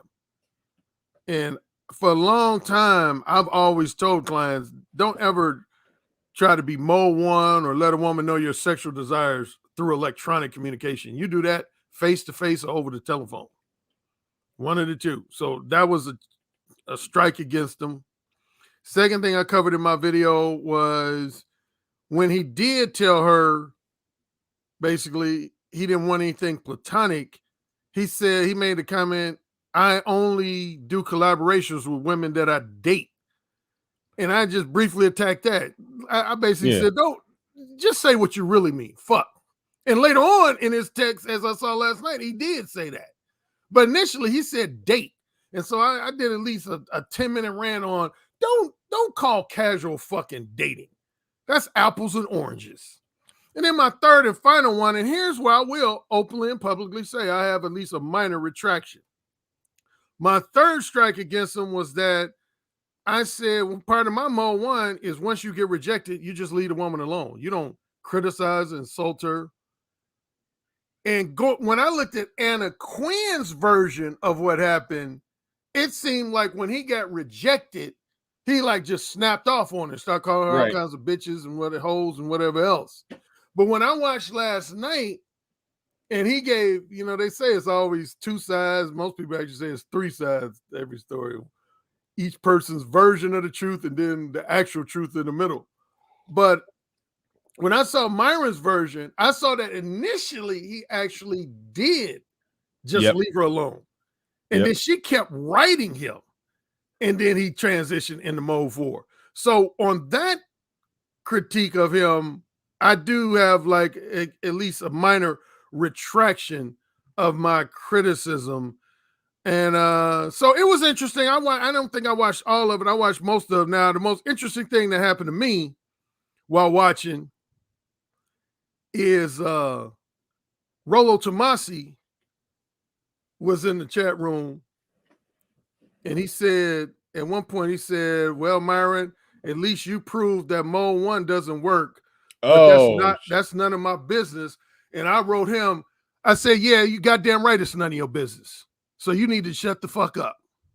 Oh, you popped up in the chat and said that? Yeah, I popped up. Because see, he didn't know I was in there. But when I saw him take a jab at Mo 1, I basically told him to shut the fuck up. Because I've already done a video with Rollo and his 2 PUA buddies about them trying to take jabs at Mo 1. So, yeah, it ain't no love lost between me and Rollo. Now, I used to have a lot of love and respect for Rollo a couple years ago. But since then, our relationship has soured. But, so that was the most interesting thing for me while I was in the chat room was seeing him take a jab at Mo 1. But again, his comment was invalid because Myron wasn't really Mo 1. He started off the text message inviting her to collaborate. Yeah. Ain't nothing Mo 1 about that. That in my parameters, that's Mo 3. If you're going to start off a conversation inviting a woman to collaborate with you, but you're not talking about what you really want to talk about first, that ain't Mo 1. That automatically disqualifies it as Mo 1. Yeah. No, I thought so too. That was it was a jumbled up. It's like you're right. I didn't think of it as Mode 3, but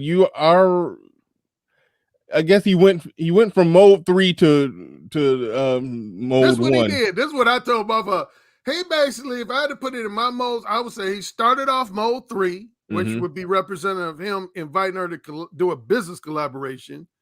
Then you could say to a certain extent he did transition into Mode 1. The most Mode 1 thing he said was when he specifically said, I'm gonna let you know up front, I'm not interested in a series of interactions with you that are of a purely platonic manner. I would go ahead and say that was Mode 1-ish. And then he eventually went to Mode 4. Now he didn't go to Mode 4 as quickly as I initially thought, but he still eventually went to Mode 4. So he went from Mode 3 to Mode 1 to Mode 4. But he didn't start off the conversation being Mode 1.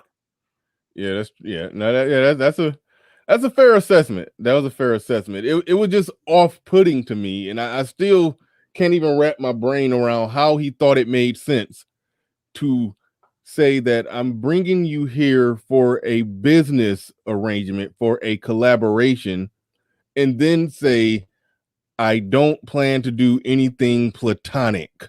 It's like, of course, you're here to do a business collaboration. Like exactly. Come on, Bernard. You know what that would be like if I had to use you as an example? Now, you rarely interview women, although I've seen you interview a handful of women on your channel. But let's say you was invite some woman, I'll just say Linda Jones.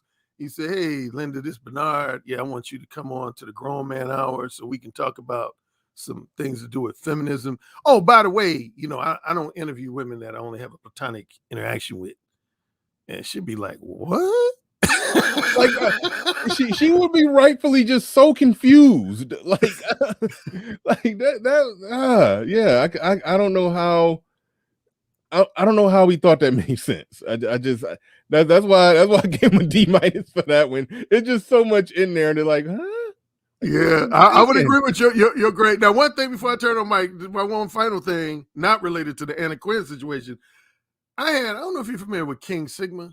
Yeah. He had me on his live stream on Sunday. I saw a snippet of that. He was real. It was good. He was the first one to drop the news, at least for me, about Myron being used to be agent for Homeland Security. I had no idea that. I was like, what? And then when I heard, that was probably the second most highlight for me listening to the live stream last night, was when he acknowledged that, yeah, I did used to work for Homeland Security for 10 years. I was undercover agent for them, but I retired last November. And I was just sitting there like, damn, that's interesting. Yeah. So anyway, that's my thoughts. All right. Mr. All the Smoke says, just saw a video of Ayande simply opening the door. Okay, I already read that one. Well, either that or you just posted the same thing somebody else posted. But shout out to you, appreciate the super chat. Yeah, I don't think they kicked the door. I mean, there was no evidence. Even on Fresh and Fit's video, I didn't see a door that looked kicked in. I think he says, you disparaged my sheet, talking about, I think he's talking about ARC responding to Rolo. And all right, I think that's it. All right, we got Pablo Frescobar in the building. Go ahead, Pablo, you got it. What's going on, Bernard? Well, I'm going to give my SYSBM Passport Bros 50,000 foot view of this. And it ain't good. Not good at all. Now, ARC can chime in where he sees fit. But in those text messages with the fitness girl, he had her. He had her. And all he had to do was get her to Miami. And if he had gotten her to Miami, done the show, and then flipped and went Mode 1 on her, as ARC can chime in on the details of and be direct, hey, now that we've done the show, this is what I'm interested in you about, in addition to the business we just did. Because she was open. If you read the text messages, she was open. And he fumbled the ball at the fucking goal line. You know why? Because they don't have any social skills and they're out here representing themselves as dating coaches. That ought to be extremely offensive to Alan. ARC, you can go ahead and respond to that. I don't think he had it in the bag as much as some people saying. I don't think so. No, well, yeah, Because I he would was actually speaking- respectfully disagree with Pablo. Well, at least from we all got our opinions, but me looking at the way the text message was flowing, I didn't get any impression that because here's when I would make that I would surmise that is that if she made some kind of flirtatious comment like, She "You know did. what, Myron, She, I always thought you were a handsome guy, or I always thought you had a sexy way about you."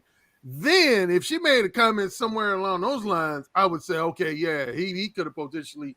But to me, it seemed like she just wanted an opportunity to gain more exposure for her business, for her fitness business. And Right. that's why she was initially enthusiastic Right. about coming to Miami, because knowing what she does, you know, she wants to gain as much exposure. So I didn't Okay. see it like, well, yeah, he almost had it, but I just think me being the Well, he Mo one seemed to- guy I am, I would never lead off with anything other than hooking up. When I want to fuck a woman, Okay. I lead off with that. I'm like, so when we getting together, you know, to be intimate or whatever. I didn't ask you, Sean. But Um, yeah. So yeah. Yeah, go The other thing is,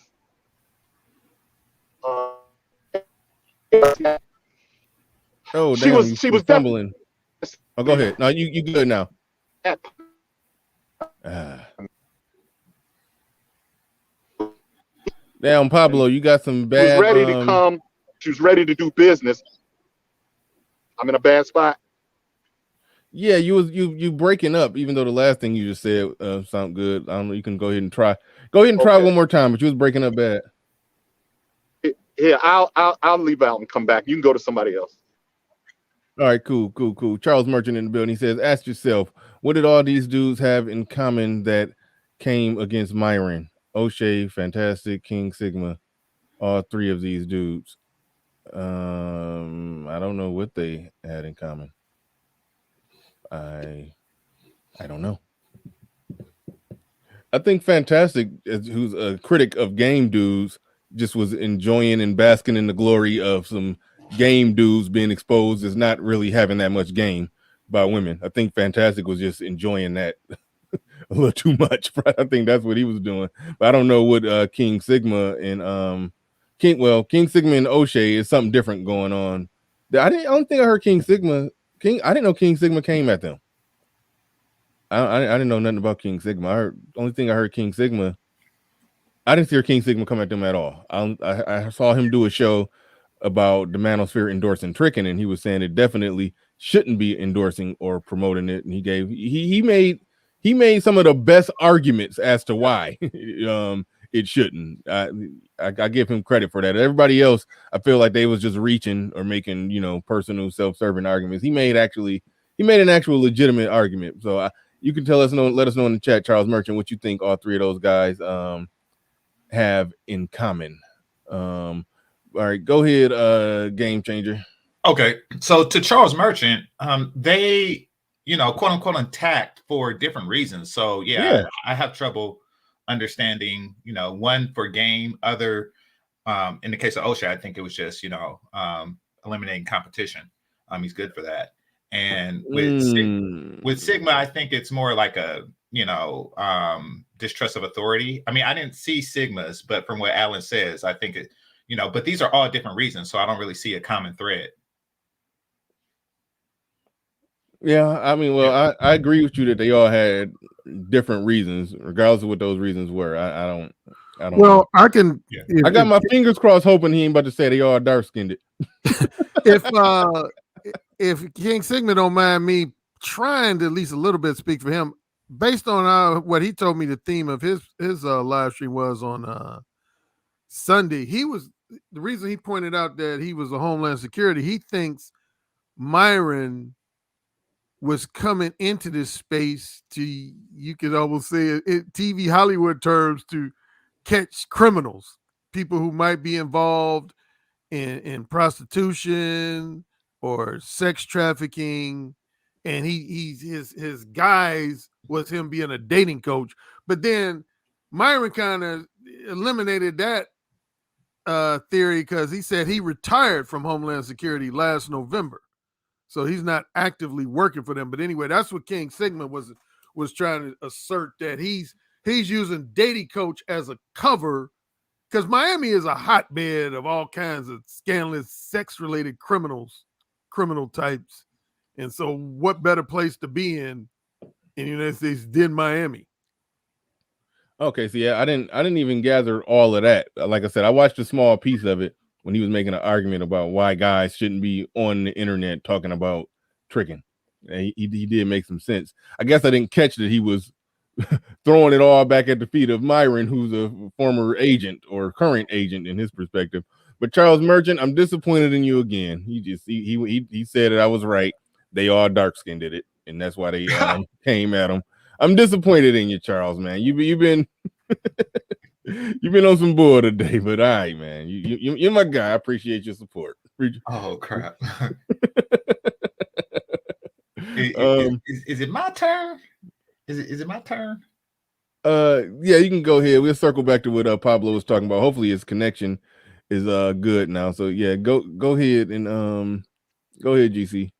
Okay. So Alan, how do you think, what mode would you rank his dealings with the allegedly pregnant one? You mean you know Anna Fitness or the OnlyFans girl? The OnlyFans girl. Oh, I don't know enough information on that one.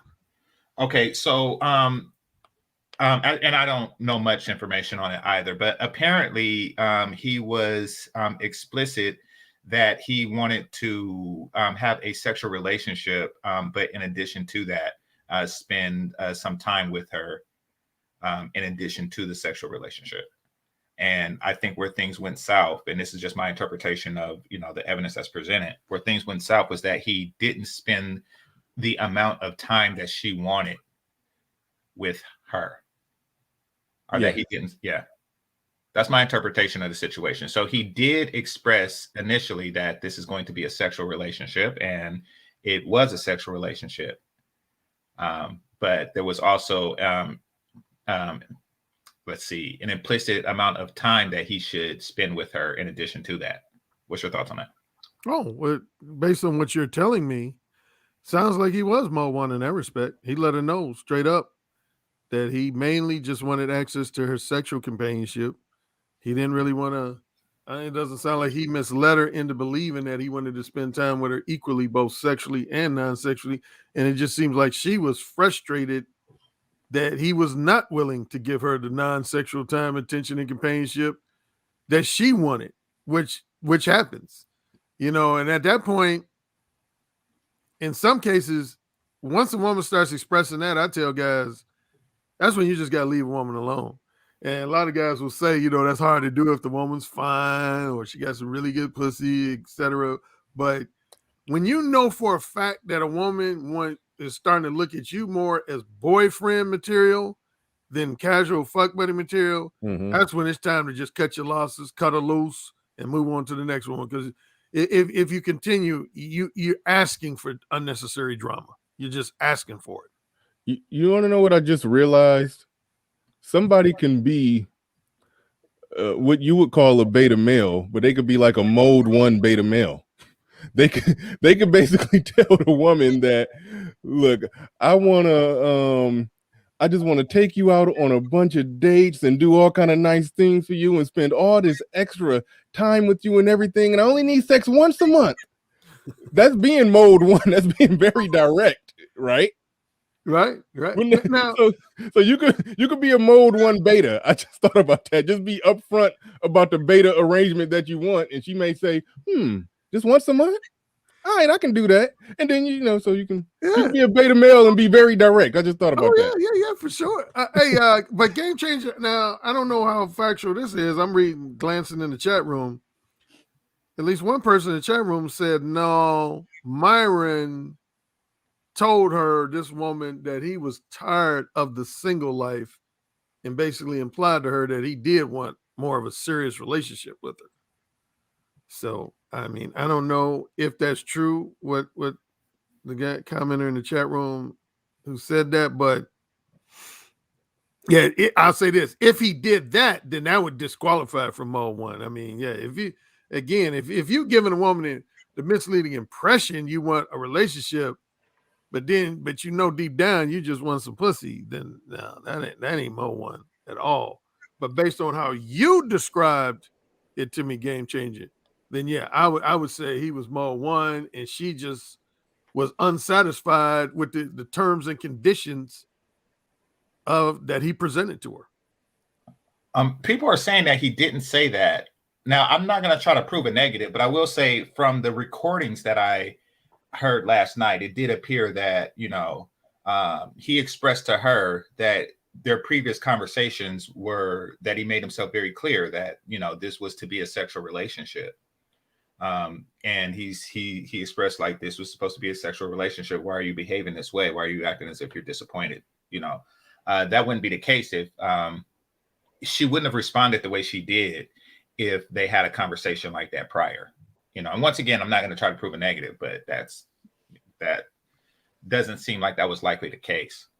And the reason why I'm asking if it's Mode 1, and this isn't me trying to critique Mode 1 in a bad way, but this is something that could happen while using Mode 1.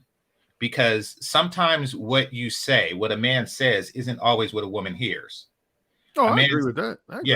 A man says, look, I want to make this a strictly sexual relationship. I'm a very busy man, and I really don't have time for long-term interaction or long-term individual interactions. Plus, I enjoy sexual variety. So this can only be that. Now, a man could say that, and a woman can hear, oh, if I put this good pee on him, he's going to get sprung and I'm going to make him my husband. But what a man says and what a woman hears is two different things. How do, even with Mode 1, how do you avoid the consequences of that? Because this is a consequence of that. And trust me, I've had similar things happen to me. So how do you avoid the consequences of that? Well, I don't know if you ever can totally avoid it. And if I don't mind, I'll go ahead and tie what you're asking into Snuggle 668. She says, have any one of you done Mode 1 with a young lady and she eventually caught feelings because of how her nature works? Oh, for sure. I was just stating that. Yeah. When I did my Blog Talk radio show, I did probably at least 3 episodes just on this topic. Matter of fact, there was a woman that's been mentioned, I think, a few times on Bernard's channel, not by Bernard so much. I think it was by Obsidian, but some people in your chat room might know her. Name is Sophia A. Nelson. She has appeared as a political commentator on like CNN, MSNBC. And anyway, one time I was interviewing her on my Blog Talk radio show, and that's where she went. And it ended up turning into this I don't know if I call it argument is the right word, but basically she came at me with an attitude like, Alan, I do respect the fact that you want to be upfront and straightforwardly honest with women about your desire for casual sex only. She said, that I do respect. But she went on to say, she said, but Alan, you got to be real. Most women, once you enter in their body and they have a strong attraction to you, they are going to naturally catch feelings. So she went on to make the argument, technically, even though verbally you are being upfront about all you want is casual sex, she said, I feel like you're still to some degree misleading women because you know how women are. You know they're going to catch feelings if they're attracted to you and they get some good dick. Well, she didn't actually say good dick. She said more formal, beat around the bush way. But basically, in simple terms, she said, you know a woman, if she's attracted to you and you give her some good dick, she gonna catch feelings for you. And my response was, I said, that's not my problem. And she said, what do you mean that's not your problem? I said, that's not my problem. I said, unless you're suggesting that I treat women like little kids. I said, if a woman is 18 years of age older, and most definitely if she's 21 years of age or older, and I tell that woman, a grown-ass woman, that you have no chance at becoming my next long-term girlfriend, and you have no chance of becoming my future wife and you still from that point decide to sleep with me, that's on you, the woman. I said, that ain't my problem. And then, yeah, it just kind of got real contentious from that point in the conversation. But I still stand by my stance, man. I'm not going to treat no woman like she a little kid. Women need to recognize if they know they the type that catches feelings, plain and simply, they should never be indulging in casual sex, period. Ever. Yeah. So Bernard, Go ahead, Pablo. And shout out to. Can I say one thing? Yeah. Before I close out, Bernard, why is it 656 people watching but 238 likes? I don't understand. The math is not making sense. I have no idea. But y'all could certainly hit the like button. And right as you were saying that, I was actually posting your link in there. Y'all can definitely go sub to Game Changer as well. Y'all can go sub to Game Changers, links right there. If you're hearing your news, hit the sub on myself as well. But I was about to drop your link right there. But yeah. I was about to say Josephine, Jenkins in here, but you guys are also forgetting that she asked him for something serious. I don't even remember that part, tell you the truth. She did ask all the right questions because she wanted more. The most important question is, what did he say in response to her saying, I want something serious? Did he beat around the bush and kind of say he wanted something serious? I mean, that is a separate debate of whether or not he was mode 1 or mode 2 or this or that. I mean, what I was analyzing more so is just the situation overall and how he came under fire. I mean, again, it's related to what mode he used, because you could argue that she's coming at him because she's disappointed in the outcome. Had he been more direct, she probably wouldn't have a reason to be upset and trying to out him. She basically admitted that she is just doing this because she's mad. And so, yeah, and not being direct could leave her in a situation of being mad. But she seems like an unstable chick either way. So, yeah. So that's something that I'm gonna also make sure I say as well. I want to give her any outs. She seems very unstable. So, but anyway, well, passing the mic to Pablo. Oh, real quick. Captain Cisco in the building says, "Do you know if it actually knows how to fight?" I don't know. I assume he's had some training. I just assume. But go ahead, Pablo. So to ARC's point that you can't go mode 1 electronically, you have to do it in person. That was my point about them not being socially aware. She was willing to come to Miami, and he fumbled that. But she was willing to come on. Dude, it don't matter what. You got to get her there first. You got to get her there first. I know. I understand that. Put it like this. If I meet a chick and we kind of flirty and I say, hey, why don't you come on to Michigan or whatever, and she comes, I got reasonable expectation that me and her are going to be having some sex when she get there. If I say, hey, come to Michigan, if I say come to Michigan for this business arrangement and she's coming, but I don't value that business arrangement at all, I only want the pussy, then I'm doing some goofy shit and she's coming to do business and I'm just trying to trick her into coming so I can get some pussy. So exactly. He didn't have nothing in the bag. So exactly. So I'm about to tie it all together. So he started out saying, I want to do business. Right? Yep. He need to go ahead and finish that business. He need to go ahead and finish that. Get her there. On the show, do the show. Now, if you want to mode 1 it because you're separating apples from oranges. But now you got her in your presence. So this is why I say a lot of these game dudes don't have the social awareness to be selling what they're selling.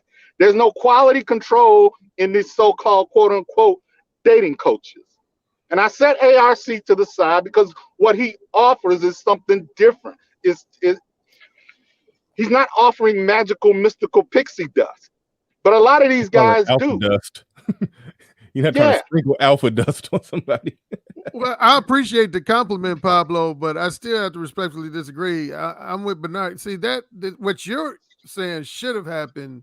See, I wouldn't co-sign with that, because the only time I would co-sign with that situation, partially anyway, is if his genuine main priority was to do business with her, and he considered having sex with her kind of just frosting on the cake. But if he didn't get the sex, he still got the satisfaction of doing business with. But from what I gathered, my perception was, I don't think he really wanted to do business with her. Exactly. All right. Well, he just wanted to fuck her, and he should have said that. Well, but he he's even through text. He should have got her on the phone. And see, I get women on the phone, man. Once I get a woman on the phone, I feel like there's a 95 to 99% chance I'm gonna get them to play with their pussy, and I'm gonna get them to say, "Alan, I want to come to Miami so you can fuck me." So ARC, this goes back to my point. These guys don't have the social skills to sell what they selling.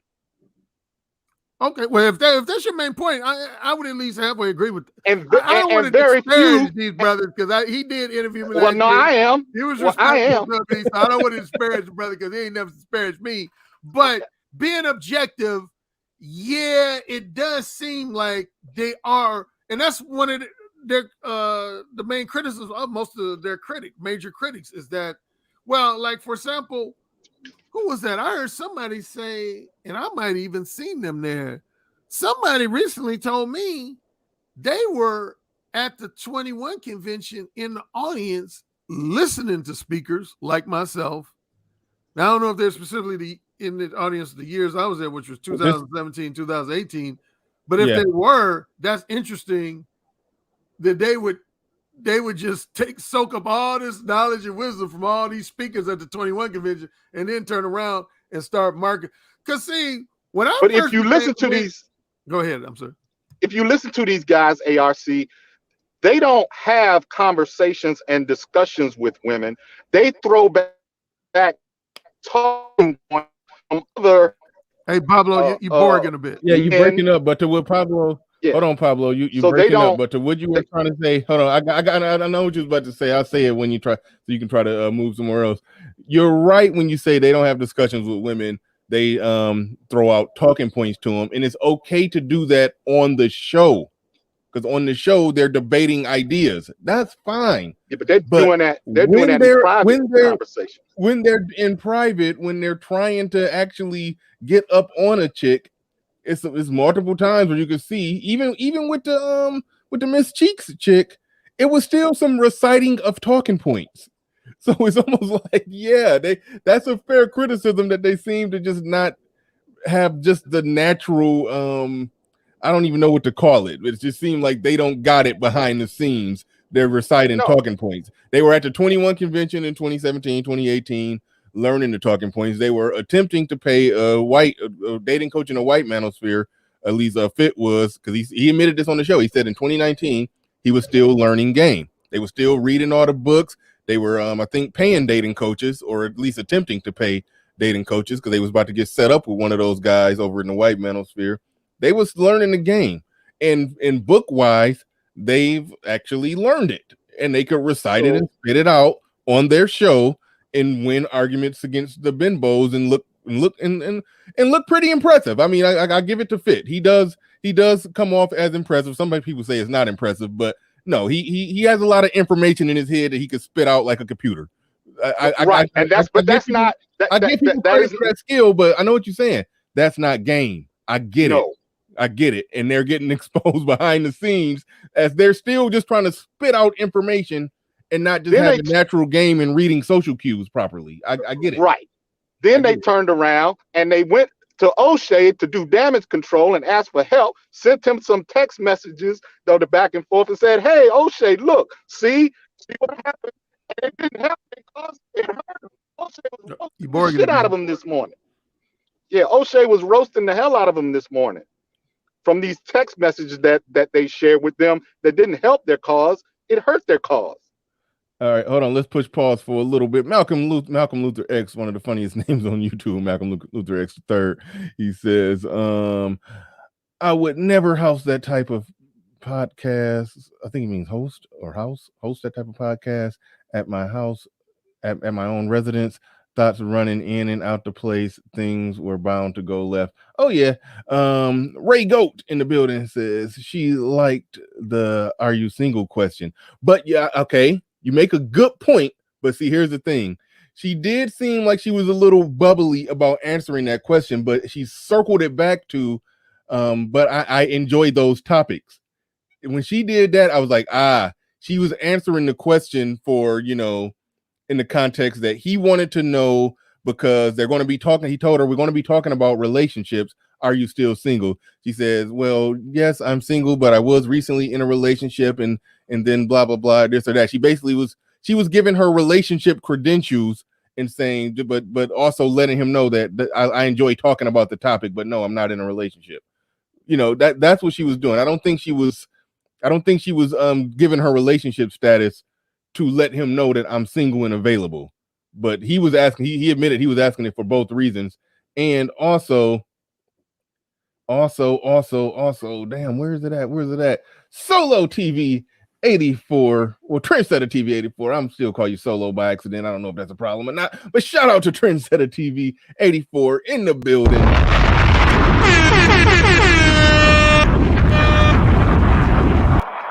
Don DeMarco. Okay. But can I borrow your grade concept? Absolutely, man. You didn't even have to ask. He says, I don't want you to attack me and saying I'm still in on some of your Tommy-ish thinking. No, man, you don't even gotta ask. You can come over here, steal, borrow whatever you want, take a clip. You can do it. Yeah, don't we don't do that here. And then plus, it's Solo, man. You can take whatever you want, man. You good. But so yeah, you ain't even had to ask, but I appreciate that. But that brother Peter in the building says, at this point, people should be leaving Mode 1 completely out of it. Okay. He was at Mode 1, and I doubt he even understands what Mode 1 entails. He quotes Harris. I don't know if you know this. He quote you quite a bit. He be using non-sexual attention and all that stuff when he's in the debates with the chicks. So he's like I've said, they're familiar with everybody's work. Oh, wait, well, I told you, I think on a stream you had last week, number one, he interviewed me right a year ago, so he knows all about my 4 modes. He knows about sexual versus non-sexual attention. So he's familiar with all my talking points, and specifically on the no free attention. That's how we first crossed paths, because he was doing a video. He kept using no free attention, and I came in his comment section. I was like, bro, how you gonna use that and not give me a shout out and mention my name? And again, at first he tried to come to me. He said, well, actually, bruh, I've been using this like 3 or 4 years. I've been using no free attention. Like I said, dude, I've been using that since 1988, dude. What are you talking about? I brought that into the manosphere. And then to his credit, that's when he didn't try to argue beyond that point. He immediately gave me my respect. He said, oh, well, shoot. He said, if you can claim no free attention since 88, he said, then you the man. Then I got to defer to you. And that's when he invited me to do an interview. But yeah, he knows all of my talking points. He knows about Mode 1. Although I want to say when he interviewed me, we had at least 1 or 2 minor disagreements about Mode 1. So I can tell he has some feelings about being direct that at least on a minor level different than my feelings on being direct. And to me, it's obvious through his text message exchange with Anna. And but yeah, I do have to say this. After listening to the live stream last night, she deserves at minimum at least 35 to 40% of the blame for what happened between them. Because I agree. She should have just, when she said, I'm not interested in hooking up with you for sex, she should have just left him alone. Yep. And he did. And he showed you can look at the time. He left it alone for a while. She did she did a series of unanswered text messages over a period of time. Over the period of a few hours. Like she just couldn't leave it alone. She was posting on the gram. She was texting him. She was, she She wouldn't leave it alone. She wouldn't let it go. And then even when they started going viral with the Abby and Preach thing, she came back out the woodwork to make another video. So yeah, she's about the attention in all of this. So yeah, she does deserve some criticism. And I didn't even know she pulled up in a chat room after he said, "Hey guys, don't go bothering her at her Instagram. Leave her alone." And then she pulled up like 3 minutes after that, which means she was listening. Heard him try to call for a ceasefire, then she hopped in the chat room calling people losers. So yeah, she deserves some criticism. She was asking for it, but I still give them a D- on this one because they presided they handled that situation way wrong. That's the biggest exposing thing in all of this that you could say, whoa, these dudes don't got no game, because like I said with Nina Unrated. That was some good game. That was some good business game and good business negotiation. I respect them for that. They did damn good. I just wanted to talk. I don't know anything about that controversy. I'm like totally ignorant to what happened with him and Nina. Yeah, they was doing basic. I shouldn't say basic. Some pretty intense negotiations on how they were going to structure the deal and what was going to happen, and they didn't come to an agreement. And she was a little salty about it and went online and tried to blast them. But when you look at all the text messages, I see nothing wrong.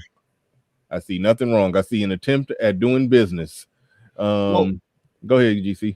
I've been giving it a little bit more thought, and I think that Nina Unrated is, whenever you're in sales of any product, there's highs and lows. And I'm pretty sure Alan Roger Curry knows this because you're essentially in sales. You have a product, your book, and your books.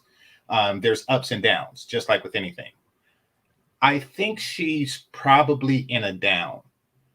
And what I present as evidence is her reaction to this, lost business attempt. Furthermore, she's doing porn. Remember, she said that she recently just did her first porn video. Yeah. Now she's 42 and she's been in the sex work industry for since she was 18. So what are we talking about? 24 years. And now all of a sudden you're doing porn. I think that maybe there's a financial woe here, and that's why that's why a lot of feelings are coming out. Possibly. I mean, look, when you've been in the sex industry since you were 18 and now you're 42, like I said, them 42-year-old titties don't quite bring all the boys to the yard like they used to. I mean, exactly. So you start to, market, you start to, okay, I'm going to do the things that I told myself I wouldn't do for the past 24 years. And that's porn. Like it is reasonable that, money is tight. There's something going on with the son. I don't know the details, and I frankly don't think it's any of my business, but do think that there may be some money problems going on there. Yeah, possibly. Yeah. I mean, who knows? I mean, Bernard, I wanted to tell you on a quick side note, something you said is totally true, and it relates to one of my good friends' younger brother, when you were talking about the stand your ground law. Mm-hmm. That is so true, everything you said, because you said you really can't start firing shots until they are just blatantly trying to attack you. Yeah. And because one of my friends' younger brothers, he had a situation where he had beef with some dude, and the dude came in his crib. He, similar to this incident with Myron, he had kind of one leg in, one leg out, and he was just cursing at him. Mm-hmm. And then he did end up, according to my friend's younger brother, he did step both legs in, and then my friend's younger brother shot him in the thigh. Yep, you can't do that. Unfortunately, they ended up going to court, and my friend's younger brother actually had to do at least a few years in prison. It wasn't long. Damn, that's still years is long. 2 or 3 years in prison, and they ended up telling him what you said. They said, no, you can't shoot him until he's charging towards you about to attack you. Yeah, that's. And I would assume Myron, given his background, he knows that. So that's why I said he handled that situation the best way possible. He he created enough distance to where it would be non-negotiable to where if the two of them had a confrontation, whether it was going to blows or somebody getting shot, he did the exactly right thing. He created that distance to where the dude would have to be all the way in the down. I mean, past that hallway, perhaps past the kitchen. I think what is their dining room that they kind of turned into like the production area, but they had to be all the way in the dining room by the time Myron shoot him, because then it's non-negotiable that this was an intruder who was attacking. But so yeah, he definitely handled that situation right, and I know a story or two of how some people have been in that similar situation. They didn't fire the shot, but I did hear the police explaining that you technically couldn't do nothing with that person if they didn't have to break in. If they were able to just open the door and walk in, you technically couldn't do nothing. And I think perhaps even if they break in, you can't just. I don't know if you can open fire if they break in. I think I'm trying to remember. I think if they kick the door in, I think you're free to just open fire. But if they walk in, nah, they just committed a little misdemeanor. You can't kill them. Yeah, you can't shoot them in the leg. I'm pretty sure you're right on that. Yeah. So that's a crazy one that a lot of people don't know. It's unfortunate that people end up in jail for defending their house. It's a crazy situation. But Demetric Armstrong in the building, he says you have to be in imminent danger by Florida law with equal deadly force. See, it's like it's friendly laws for unarmed burglars. Like, nah, if you in the house, you unarmed, but you dangerous. Just if you're in there and you ain't supposed to be in there. So I don't like that law, but yeah, that is what it is. Nina should pay Fresh and Fit to reveal her goodies. Okay, I don't know how that makes. No, he's saying that they're so bad, that they're so expired that she should be paying them. No, I mean I think she's still making some money. I know, but that's the joke. I get the joke, yeah. But no, those 25. I mean that $2,500 is a bit much, but but so I had a couple. Oh, go ahead, you got it. No, I had a couple questions for Alan. So you say no text. Don't use Mode 1 or anything through digitally. How does one online date? Now, I'm just asking, I don't really online date. In fact, I just don't. But how would one online date? Because you're going to have an initial interaction. And since you can't really Mode 1 that way, how do you make it clear, or when do you make it clear that, your intentions is purely sexual? Well, one of two ways. Most of the time, because I did a share online dating in the 21st century. And what I would usually do is before, like, say, Tinder, where you had the swipe and match type technology, like, say, I don't know, the site I used to score a lot of pussy on was Black People Meet. And I would do two things. Number one, I would have in my profile that I wasn't looking for nothing serious.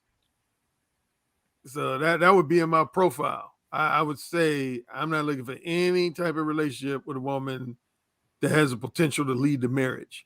So number one, right there, if a woman read my profile, they knew that you could say I was Mo 1.5 in my profile.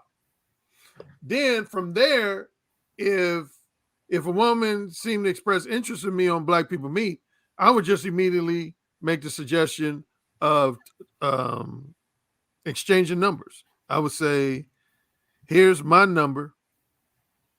And if you feel comfortable, give me your number. And then we'll talk on the phone. And my MO was, I knew I was very confident, bordering on cocky, and knowing that once I got a woman on the phone, I was going to get her to play with her pussy. And usually no less than 17 out of 20 times, I usually did. And so that's how I would do it. But I would never get into any lengthy exchanges or lengthy detail about what my desire. Again, the closest I came to giving desires before we got on the phone was simply in my profile. I would say in most of my online profiles, I would have at least two things in there. I would say, I don't do platonic friendships. I say, if that's what you're looking for, just skip past me. Number two, I would say, at this point in my life, I'm not looking for any type of long-term, emotionally profound, serious relationship that has the potential to lead to marriage. I said, if that's what you're looking for, you can go ahead and skip past me. So I probably weeded out a lot of women just with my profile. Now, some women, though, I would get on the phone every now and then, and they would say, oh, I didn't read your profile. I just liked the picture you had. I thought you were handsome, and that's why I wanted to connect with you. I didn't actually take time to read your profile. And I'd be like, then you need to go read my profile.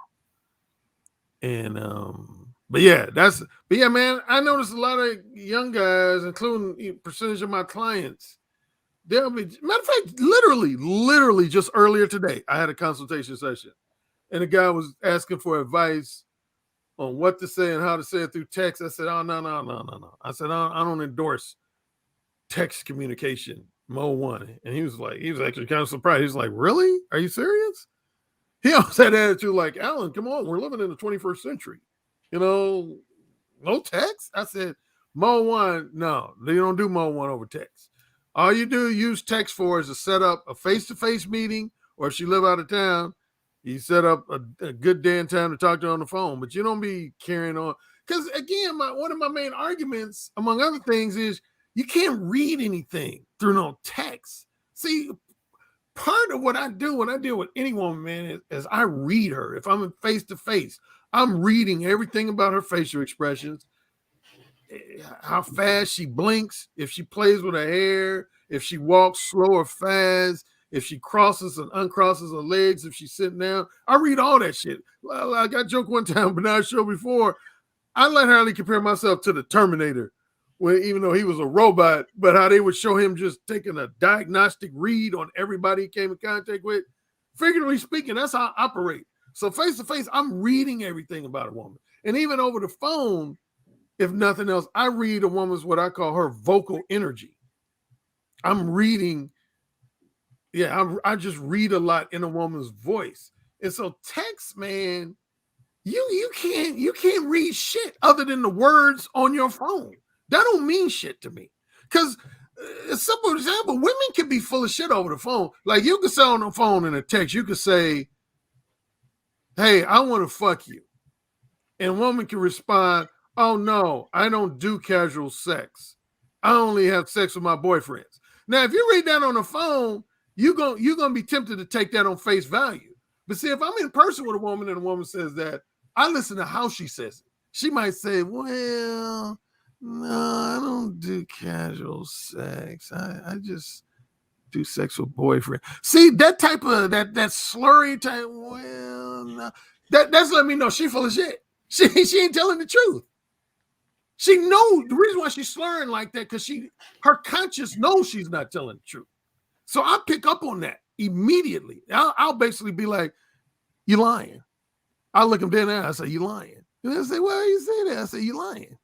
You know you've been fucked casually before. Versus a woman that, say a different woman I'm face to face, I might say, I want to fuck you. And she very firmly says, no, casual sex, I despise the idea of casual sex. I would never do that.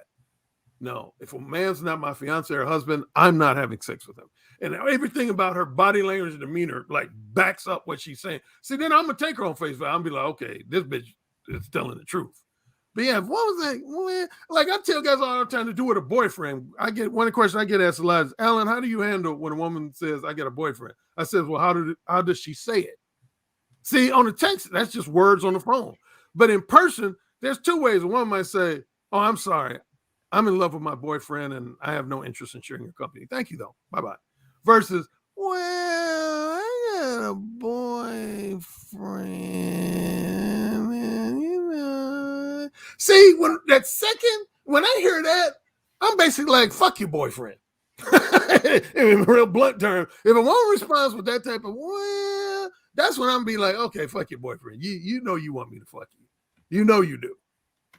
I know you want me to fuck you, and you know. And I'm usually right. So without getting lengthier, yeah, you can't read shit in no text other than the words on your phone. But face to face, I take in everything over the phone. I'm telling a real quick story. I know I can get lengthy with my story. This will be quick. But to do with the vocal energy thing, I mentioned on my channel a couple times when I was doing my Blog Talk Radio show. There was a woman called into my show to actually criticize me, even though it was going to be a lighthearted criticism, but she called in to criticize me. She said she felt like I was kind of egotistical and full of myself. And then within 3 minutes of talking to her, I had her giggling. Then I had her talking about that my voice gets a pussy wet, and basically that I could get that pussy. And then she wrote me after the show. She said, "Would you mind if we had a private conversation sometime in the next 2 or 3 days?" I said, "Sure." So when we talked, she said, "Alan, you're misleading your clients and support, your male clients and supporters." I said, "How so?" And this relates to actually something that Bernard said to me one time, I think during one of my one-on-one interviews. Bernard said, "Alan, I think sometimes you sell guys on the idea that they can become this verbal seducer just like you." And I said, "No, I never tell guys that they can be just like me." But anyway, this woman, she said, "I think you're giving guys the impression that they can replicate what you do." And she said, "I know as a woman they can't."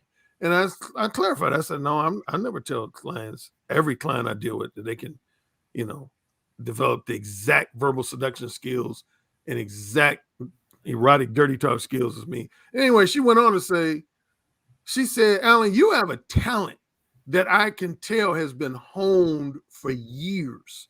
Like you read my voice."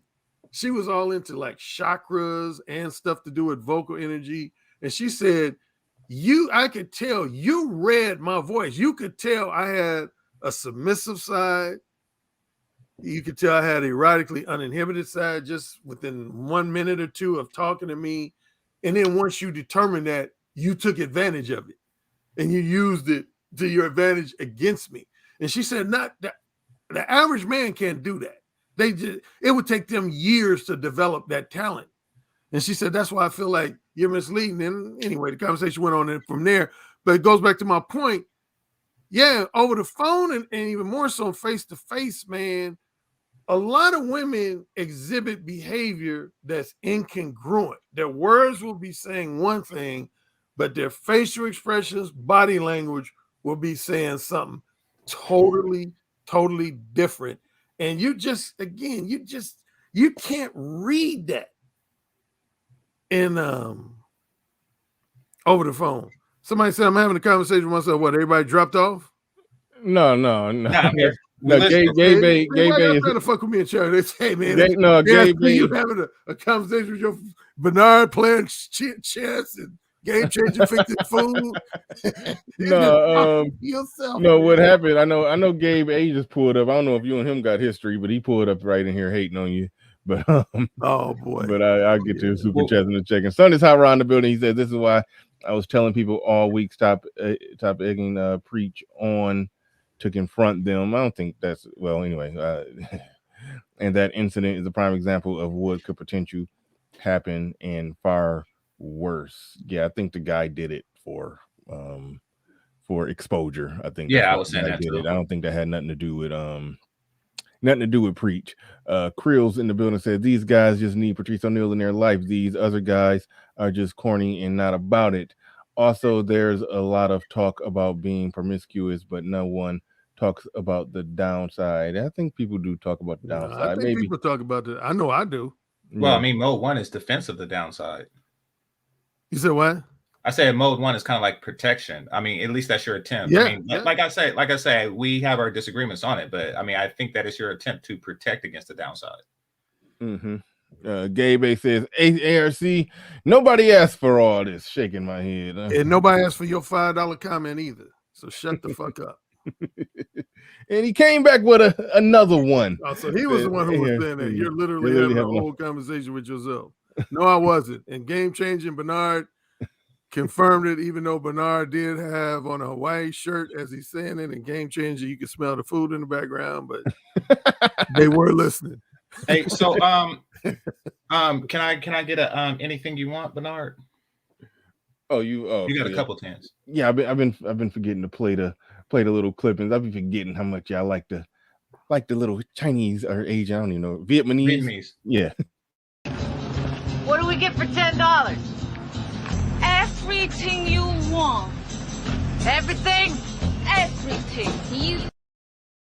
Oh, just shout out to the $10 Nation. Rod of God podcast in the building. He was having some technical issues, it seemed, earlier, but go ahead. You got the flow. You got the mic. And probably still having technical issues. Well, let me follow up with this, like to what ARC was saying. Isn't the text message that you send saying I want to meet up because you want to you want to smash, but you're saying I want to meet up? Would at that point be considered mode 2?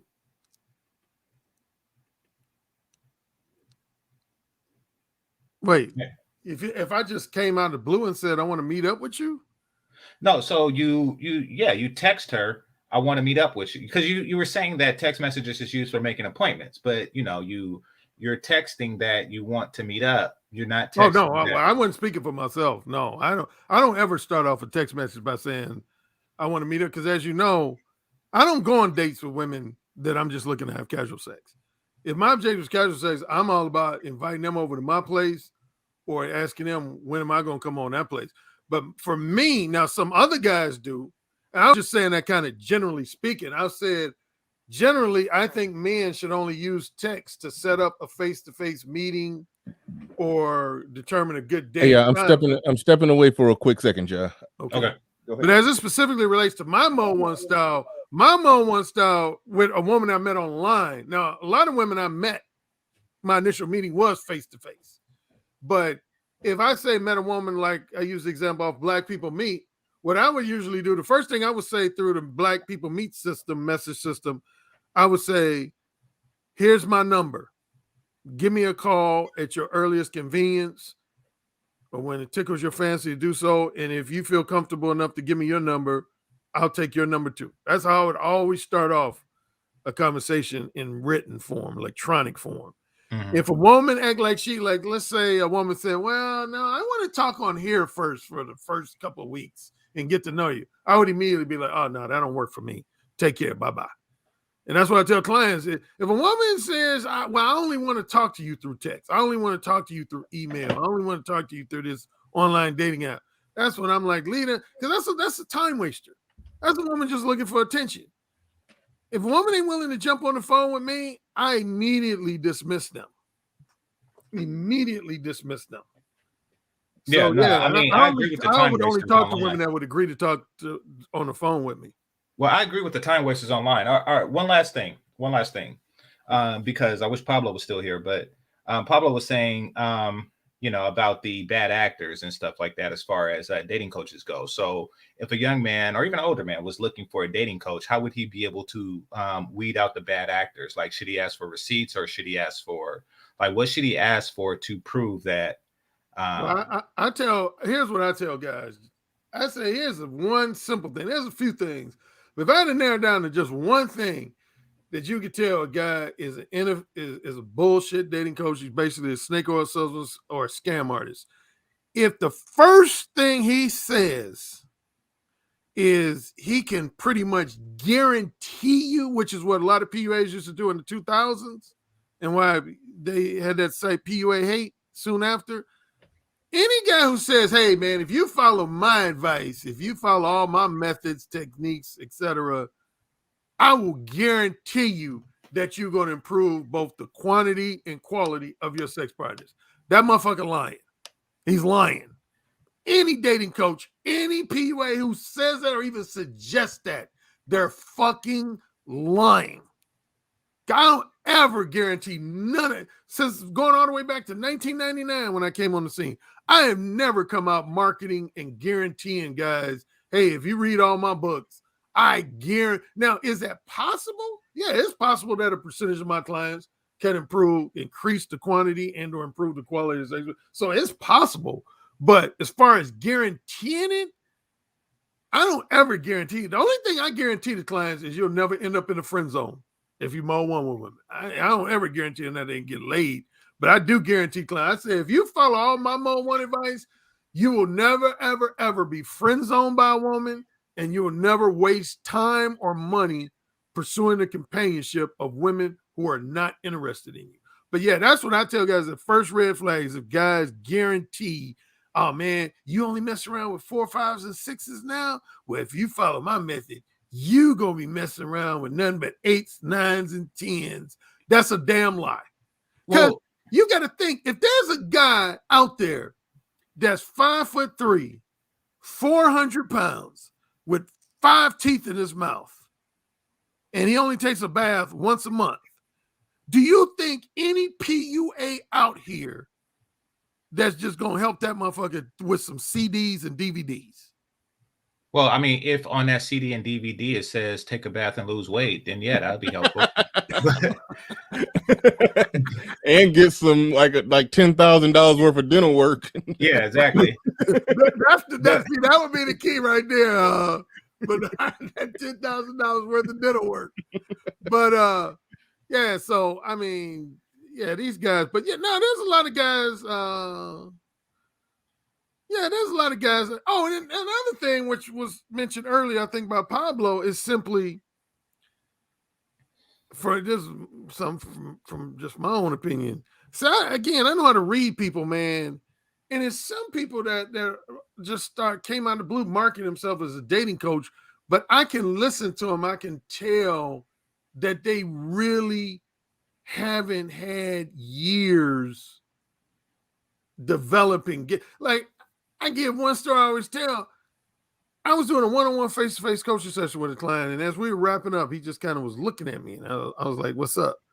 And he went on to actually compliment me. He said, "Alan," he said, I give you a lot of respect, man. I love this session with you, and I give you a lot of respect." And he said, "One thing I want to say to you," he said, "I can tell, compared to some other PUAs and dating coaches I follow, I can tell you've been in the trenches." I love the way he said that. He said, "Yeah, I can tell you've been in the trenches." He said, "Because for every piece of knowledge, wisdom, and insight you gave me, you got like 10 stories to substantiate all your morsels of wisdom." He said, "But a lot of other dating coaches and PUAs I talked to, they have like what he called a knowledge ceiling. They can tell you all surface stuff, the basic stuff, like you said, you're like, hey, lose weight, guys, and cut your hair." But he said when he would start asking more in-depth questions, they would almost have a reaction like, "Man, why are you asking me so many goddamn questions, man? Just do what I told you." And see, every question he had for me, man, I had at least one experience, if not multiple experiences, related to that question. And he could tell I have just a depth of, like, I didn't just come out the scene, man. I started developing my game in my college years, but I didn't become a book author till 99. I was what at that time? I was 36 when I finally became a book author, and a few years later I became a dating coach. But I started developing games starting, with my freshman year in college in the 80s. But you got guys who come on YouTube that they'll initially be on here as a health and fitness guru, hint, hint, wink, wink. The number of those, they start off on YouTube as a health and fitness personal trainer, and then all of a sudden they start copying other people's talking points and marketing themselves as a dating coach. And I can listen to them and look at them. That's all I got to do is look at somebody and listen to them. And I'll be like, man, this dude ain't been in the trenches. This dude ain't got no real game. Ain't got no real game. I can just listen to the motherfucker talk. And I could tell, obviously, like this dude he's a novice. At minimum, I'll say he's a novice in the game. Some guys, I would say they just got zero game, and other guys, they might not have zero game, but they're at a novice level. They ain't at an advanced level. Like Ron Wills is somebody I could tell listening to him, man. He's had a lot of experiences. He has a depth of knowledge similar to myself, and there's a couple other people. But a lot of these guys, man, I listen to, man, I'm like, man, please. This is who are you? But to their credit, you got to give it to them. There's guys who have less game than me that have way more YouTube subscribers than me, have way more Patreon subscribers than me, because they know here's where they do have game. And this is one thing I learned from O'Shea. You say O'Shea is a master of YouTube game. There's game in different respects. Just like there's game in women, there's game in business. And there's some people who have strong, obviously Kevin Samuels. He has strong YouTube game. So there's some guys that if they're a dating coach or PUA, they might have average or less than average game as relates to women, but they got strong YouTube game. I'll openly admit, I have weak YouTube game. I don't even do live streams. Close thing I do doing live streams is coming over to Bernard's and a few other people that I jump on their live streams, but I haven't done a public live stream since I've been on YouTube. Yeah, you admitted how you barely even teach game on your YouTube channel. Yeah, people done called you out for that. You just be addressing beefs and critics and stuff like that. You basically just use the YouTube channel to just pull up on people who said some shit about you. That's what you said. Pull up on some... Yeah. Well, you be killing me with your witticisms, but no, good. One question I got for you when you mentioned, well, we got somebody new on the panel. Well, first, shout out to Snuggles. He says, "Welcome back, panel ARC. I miss you very, very much." Well, no, he haven't been panel ARC yet, but I was on King Sigma's. Before we go, wait, hold on. Well, let's talk to the new guy for a second because it's flashers out there. No, I wasn't about to go. I wanted to get another question to ARC because this is where I'm kind of in the dark on. When people talk about pickup artists, I noticed dating coaches making a strong distinction between them and pickup artists. But yeah, I do too. So what's exactly the difference? What's the sense? It's probably a real simple question. Yeah, I would say the simple difference is mainly pickup artists pickup artist represents somebody who can go to a nightclub or a bar restaurant on a Friday night or a Saturday night, meet a woman, charm her in some kind of way, and ultimately, ideally, have sex with her that night. And I would say at minimum within a week after you meet them. That would represent the MO of a pickup artist. So I would say, number one, their pickup artist is someone who's all about casual sex, teaching game as relates to scoring casual sex, and more preferably and ideally picking up a woman from a venue such as a nightclub, a bar restaurant, etc., pulling her that night. That's where you hear a lot. One thing that's associated with PUAs is two terms: day game and night game. You'll always hear most PUAs talking about day game and night game. And that's what that means. Night game is when you're able to go to a nightclub on a Thursday night, Friday night, or Saturday night and pull a woman from that club that night and have her in your bed. And if not that night, definitely within roughly 7 days or less, you're going to end up smashing that chick. Day game is meeting a woman just out in the streets while she might be, getting ready to do an errand at Walgreens or something, and you meet her and you pull her to your place or you go to her place that same day. Now, I've had some of those type of experiences, but that's not the exclusive makeup of my experience. And this is where dating coach is more of a guy who can not only help you score casual sex, but he can help you if you're in the market for your next long-term girlfriend or future wife.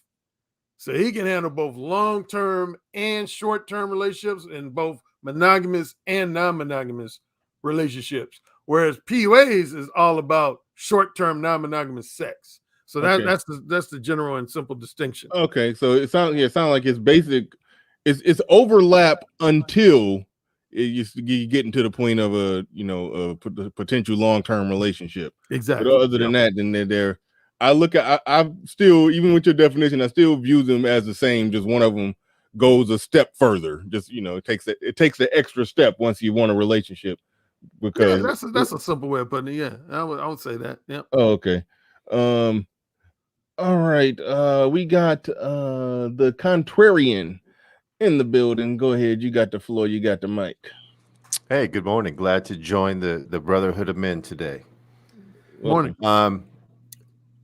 I'll just stick to your point of the fresh and fit final report card. I listened to the whole thing. In fact, I've been watching this from the moment he stood up that night and started his response with Alba and Preach to this moment. So I followed the whole thing very closely.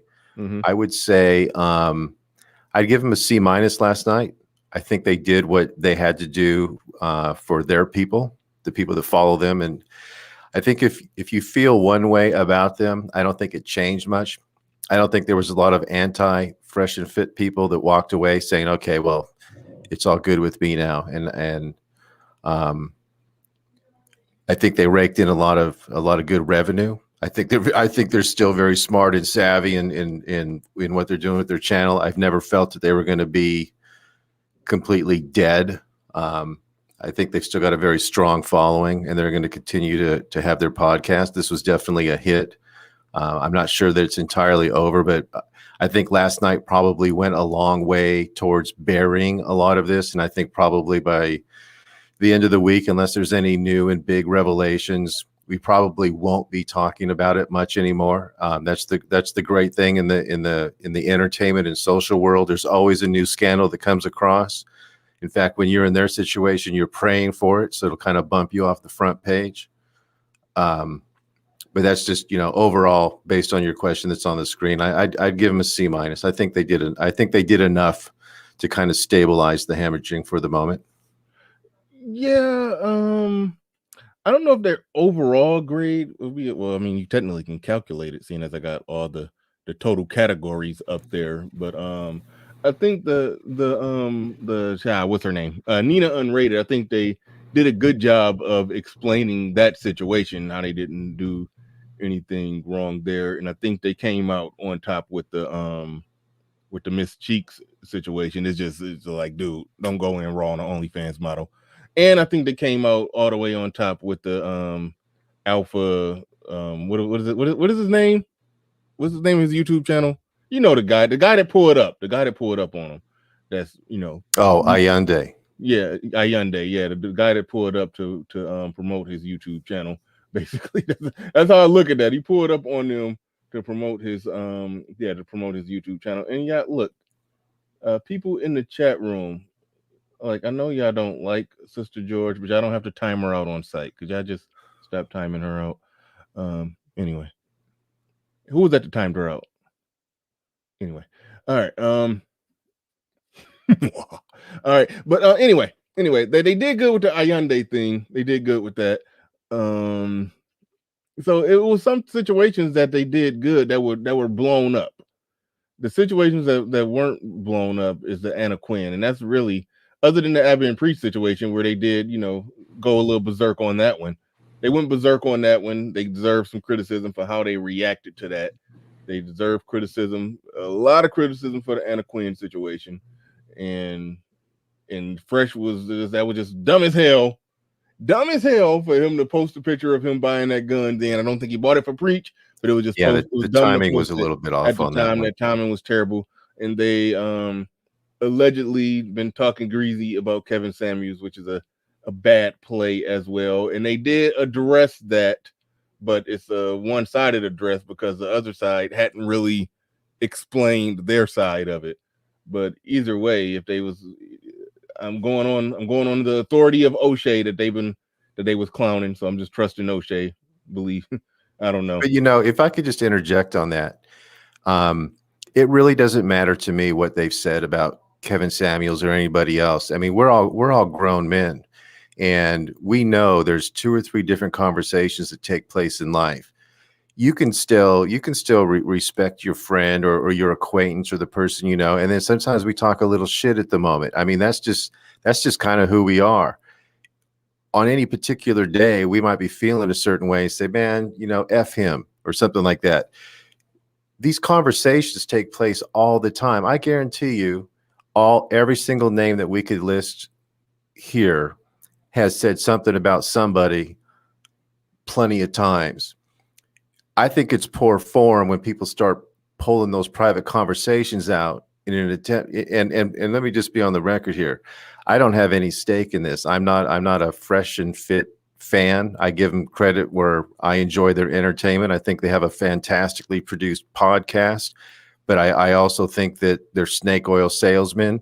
But their after hours show is phenomenal when they bring the women on. It's very instructive to men for a certain kind of woman that's out there. So I'm not for them or against them. I like Abba and Preach, but my thing is all of these people in that competitive space have thoughts and opinions about people at any given time. And when you're talking to somebody and you're speaking freely, I honestly believe that, that trust should be respected. If I'm talking to you offline and I'm like, F that guy or whatever, and then you get mad at me 3 days later and you're running out there playing the clip of me saying something, that's something where you're going after me, trying to make me look bad, for your own gain. And I think that's what Ayunde was basically doing with all this. And again, I don't know him or have anything for or against him either, but I wouldn't be getting down on Myron because he has something to say about Kevin Samuels. I mean, people talk shit, right? Yeah, well, I mean, it's two things. There is a character issue, if you're praising him publicly, but then calling him, gay behind the scenes because okay, yeah, that's unnecessary. I agree. Yeah, you had an arrangement that didn't go through, but now he's gay. Well, that's the case. He was a gay, whatever you called him, before that, when you were, sounding the trumpets and rolling out the red carpet for him. Did you think that about him then? So then, okay, you were just using them to your benefit, and which is fine. I mean, it's business. Yeah. But so I understand how somebody could look at that and say, these dudes is, whatever. But yeah, no, I get you. I definitely agree that there's a, depending on what you're saying, there is a level when it becomes like, okay, that's gone beyond just some shit talk. So I agree with you there 100%. This whole calling people gay or whatever, or he's a certain way or whatever, that stuff's got to stop. Also contrarian. It's a whole different ball game. This isn't like brothers in the barbershop saying, Biden's effing up. This isn't something like that, because you're dealing with people who, well, first of all, when you bring somebody into your camp, and people see the camaraderie between two people, there's a level of trust.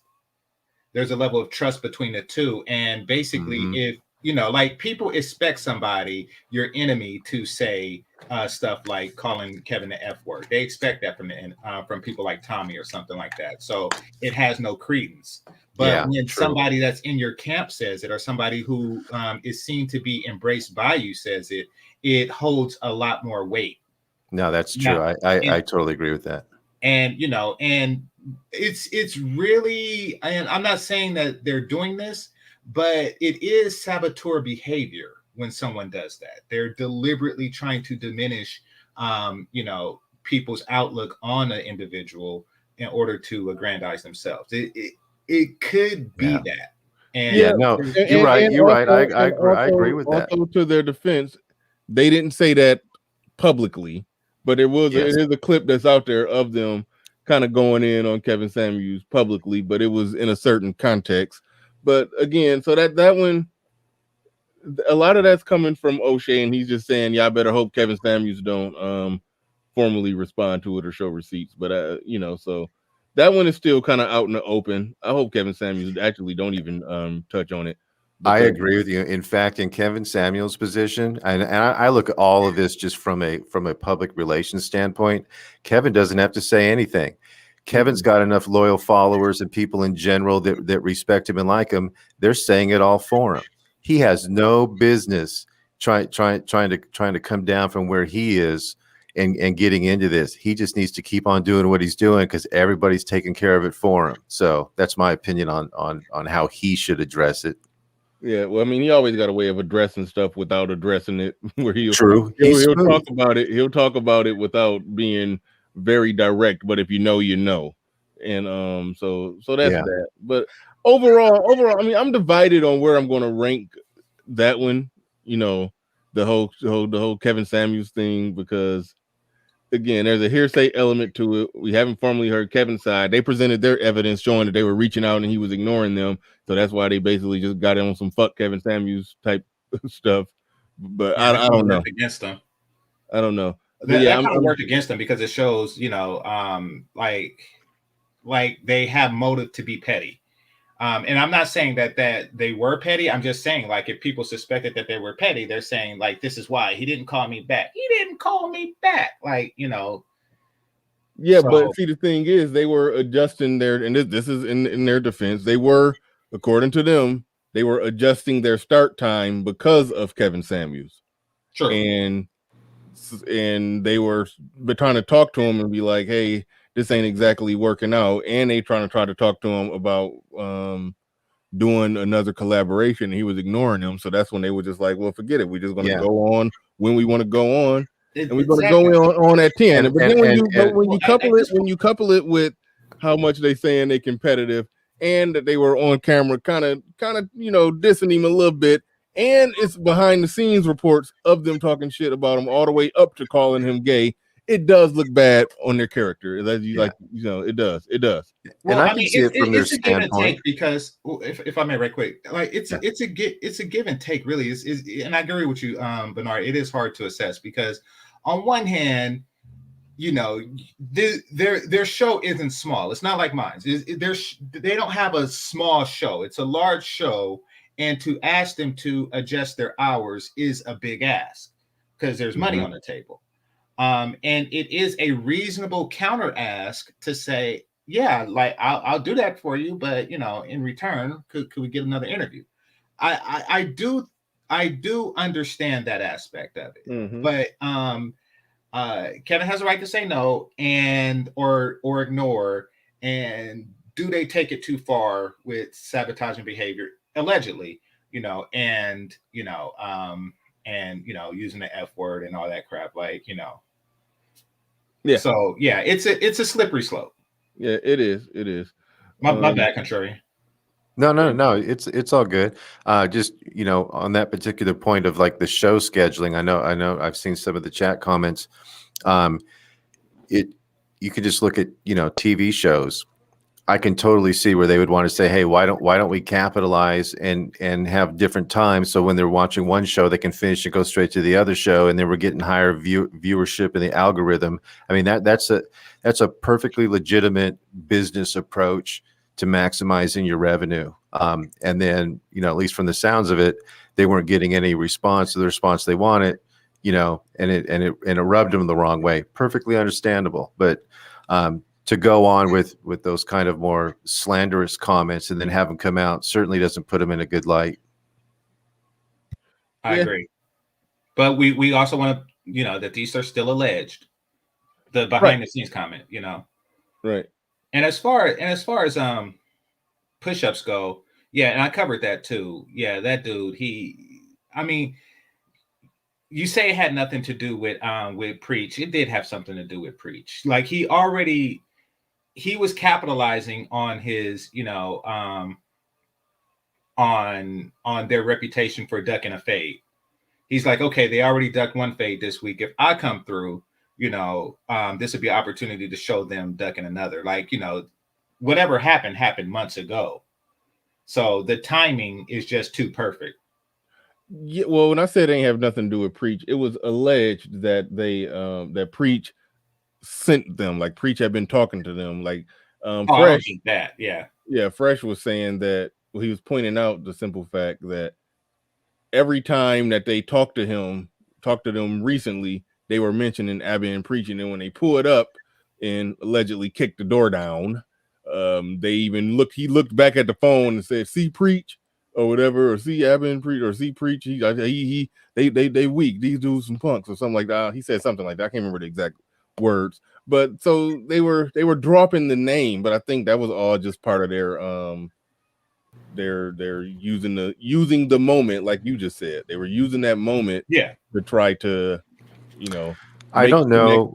I don't think Preach didn't send them guys over there. That part was nonsense. Nah, that's not. But I don't. This is going to be interesting. I don't know if you've seen this yet, or any of the other people in the live stream chatting have seen this yet. So Ayunde actually published the video of his side of it going up to the door. He didn't actually kick the door in. The door was unlocked. He clearly walks up and just opens the door and steps in. I still don't think it was staged, but when he pushes that door open, you hear the crash.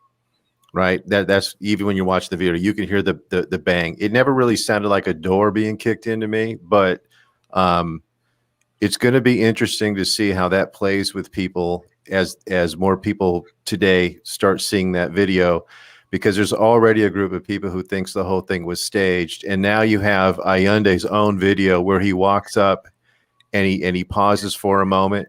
He checks the door handle, sees that it's unlocked, and opens it up and goes in. Now, Myron's already. Myron's, when he opened the door, was it like he pushed it hard and the door hit against the back wall? Nah, yes, exactly. Yeah, that's exactly what happened. Okay, he so opened the door and he pushed. Boom. That was the loud noise that they heard. Exactly. Yeah. Okay. Well, let me say this. It's a difference. But just one last thing to ponder on this. But here's the thing. Even after Myron was still saying they kicked the door open, the CSI has been here to look at the door, but it clearly wasn't kicked open. So I think that's going to be a weird explanation. Anyway. Yeah, that is weird. That's a character shot, so that might take that down to A-. But it's your grade. It's your grade, but yeah. Yeah, no, I might have to bump that one down. Yeah, probably about an A-. Not a major thing. Like to the people who think it was staged, there's a difference between staged and contrived. I think it was very contrived by Ayande. I think he strategically did it. He strategically dropped a video that morning. He strategically showed up while they were on the air, so that could help his video go more viral when people start talking about, oh, this is the guy who pulled up on Fresh and Fit, and then now his video went from a few thousand views to 80,000 views, and his subs went from like 3,000 to probably over 6,000 right now. So yeah, it was contrived. He was capitalizing on the moment, just like a lot of the women are in this situation. A lot of the women are capitalizing on the moment. So and there may be more. There may be more capitalization. Oh yeah, no doubt. No doubt about that. But yeah, as far as him, I mean, as far as the door thing goes, it really, and to the people who say it's stupid to leave your door unlocked, it's not. My door is probably unlocked right now. Like, I mean, I have more friendly people coming by unannounced than I do muscle niggas that want to fight. I do. Now, granted, you only need one to start locking your door, but that's just the reality of life. Now, as far as what they do for a living, it does make sense that if a last minute straggler wants to walk in, that's more likely. Like a chick who's running late or something like that. Like oh, but I'm here. It's more likely that one of those just pop in out of nowhere than what happened the other night. So it's perfectly reasonable that they would leave the door unlocked. And I don't want to argue that too deeply, but I would just say this. In general, when you're running a very successful podcast like that, you should probably keep the door locked. And especially over the last 5 days with all the heat that's going on back and forth, to not have your door locked is definitely a security oversight. I don't even know how that could be argued. If you're not in the country, lock your effing doors. I mean, these guys should definitely have their door locked, man. I mean, at least he was weaponized, but still, with all that's going on, you don't have your door locked. That's kind of Okay, I'm saying my shit might be unlocked right now, and y'all won't hear a muscle nigga come out. Yeah, but you don't have like 100,000 people out there after you. Yeah, true. I mean, these guys, and not just them, anybody who, whether you're on TV or have a successful podcast, any medium you're on where people have hostility towards you, you're always at risk. You're at risk going to the grocery store. I mean, you've got to watch yourself and move right at all times when you're in this medium, because there are people out there that will take an unhealthy unliking to you. Yeah, that's true. That's true. I don't think locked doors really stop. See, y'all stuck on this, and I had an argument with this about my roommate, with a former roommate of mine years ago. People that do stuff, people that rob, people like bad people aren't really caring about locked doors. It's like, oh, I was going to whoop this nigga's ass, but his door is locked. It gives you 2 seconds anyway. Yeah, exactly. Are you from the city? I'm just curious if you're from the city. No, I'm from the town, but Yeah, those of us that grew up in the city know you lock your doors. Period. I I'm just religiously, saying. no, I grew up in the religiously town, lock my like doors, right across the but bay. But you know, Okay, I didn't when I get that. became an Okay, got adult you. and I went to Hayward and Yeah. I lived in Hayward, I just started leaving the door unlocked, like because I had more friends come over than enemies. In fact, I never had any enemies come over. But yeah, but right now, I don't even know if it's locked or not. Like, Yeah, because again, like you not said, it's the 2 overall seconds. issue here, but Yeah, to it's the 2 to the seconds. to the conspiracy conversation of, was it staged? Was it an inside job? No, I don't think it was, but still, I mean, we can get past that they kicked the door in part. They literally just walked up and the door was unlocked and they just, pushed it open real hard, and then the whole thing went down. And that there's video confirmation on that from Ionde's own video. yeah. Okay. GC, are you going live soon or No, not? I'm not going live. Okay. Oh, I mean, I might go live later today to address the lead attorney and his take on it. Because What are you going to address on that? I'm curious. well, I mean, is it right for a dude to just so at the time that lead attorney made the video, she claimed to have been pregnant considering abortion and leaving Wait, it hold up to on. him. Wait, let me address something. I think lady is asking, am I cool? Well, Leo Anthony says Bernard is cool with females hopping on. He just doesn't particularly care for them. No, I'm actually 100% cool with women hopping on. They just sometimes wish that they hadn't after they do. But no. I'm normally friendly and fair. But if you come with some fuckery, it will be called out. But no, I'm friendly and fair to the ladies. If a lady wanted to hop on, she's more than welcome to do so. I was potentially about to get off soon, but you got a little time. Oh no, I was just what was I saying? Oh no, I'm sorry to cut you off. I was just letting the lady. I was just letting. Oh no worries. No, I was just saying, like, is it brotherhood to you have a baby mama, allegedly, at the time it was alleged, you have an alleged baby mama who's considering abortion, to save you heartache and strife, and then you have some guy with the same suit all the time saying something like, you could get $86,000 a year or something like that. He said 800. Yeah, $800,000. He ran the numbers and said it would be the equivalent of making $1.1 million over the next 18 years. He didn't even put the emphasis on over the next 18 years enough that, so basically $1.1 million after taxes is about 800,000. And seeing as there's no taxes on the on child support, so over the course of 18 years, yes, you would get about $800,000. So that was I was sitting there thinking, wishing that he had not said that. So it's interesting, and I watched it. I've been literally, this is one of the most fascinating stories since the whole thing started. So I've been watching it very, very closely just because of general interest. But for Game Changer, I would say a couple of things. One, I think that would be a really hot topic where you could get a lot of good conversation going on that, because people are definitely going to have strong opinions about that one way or the other.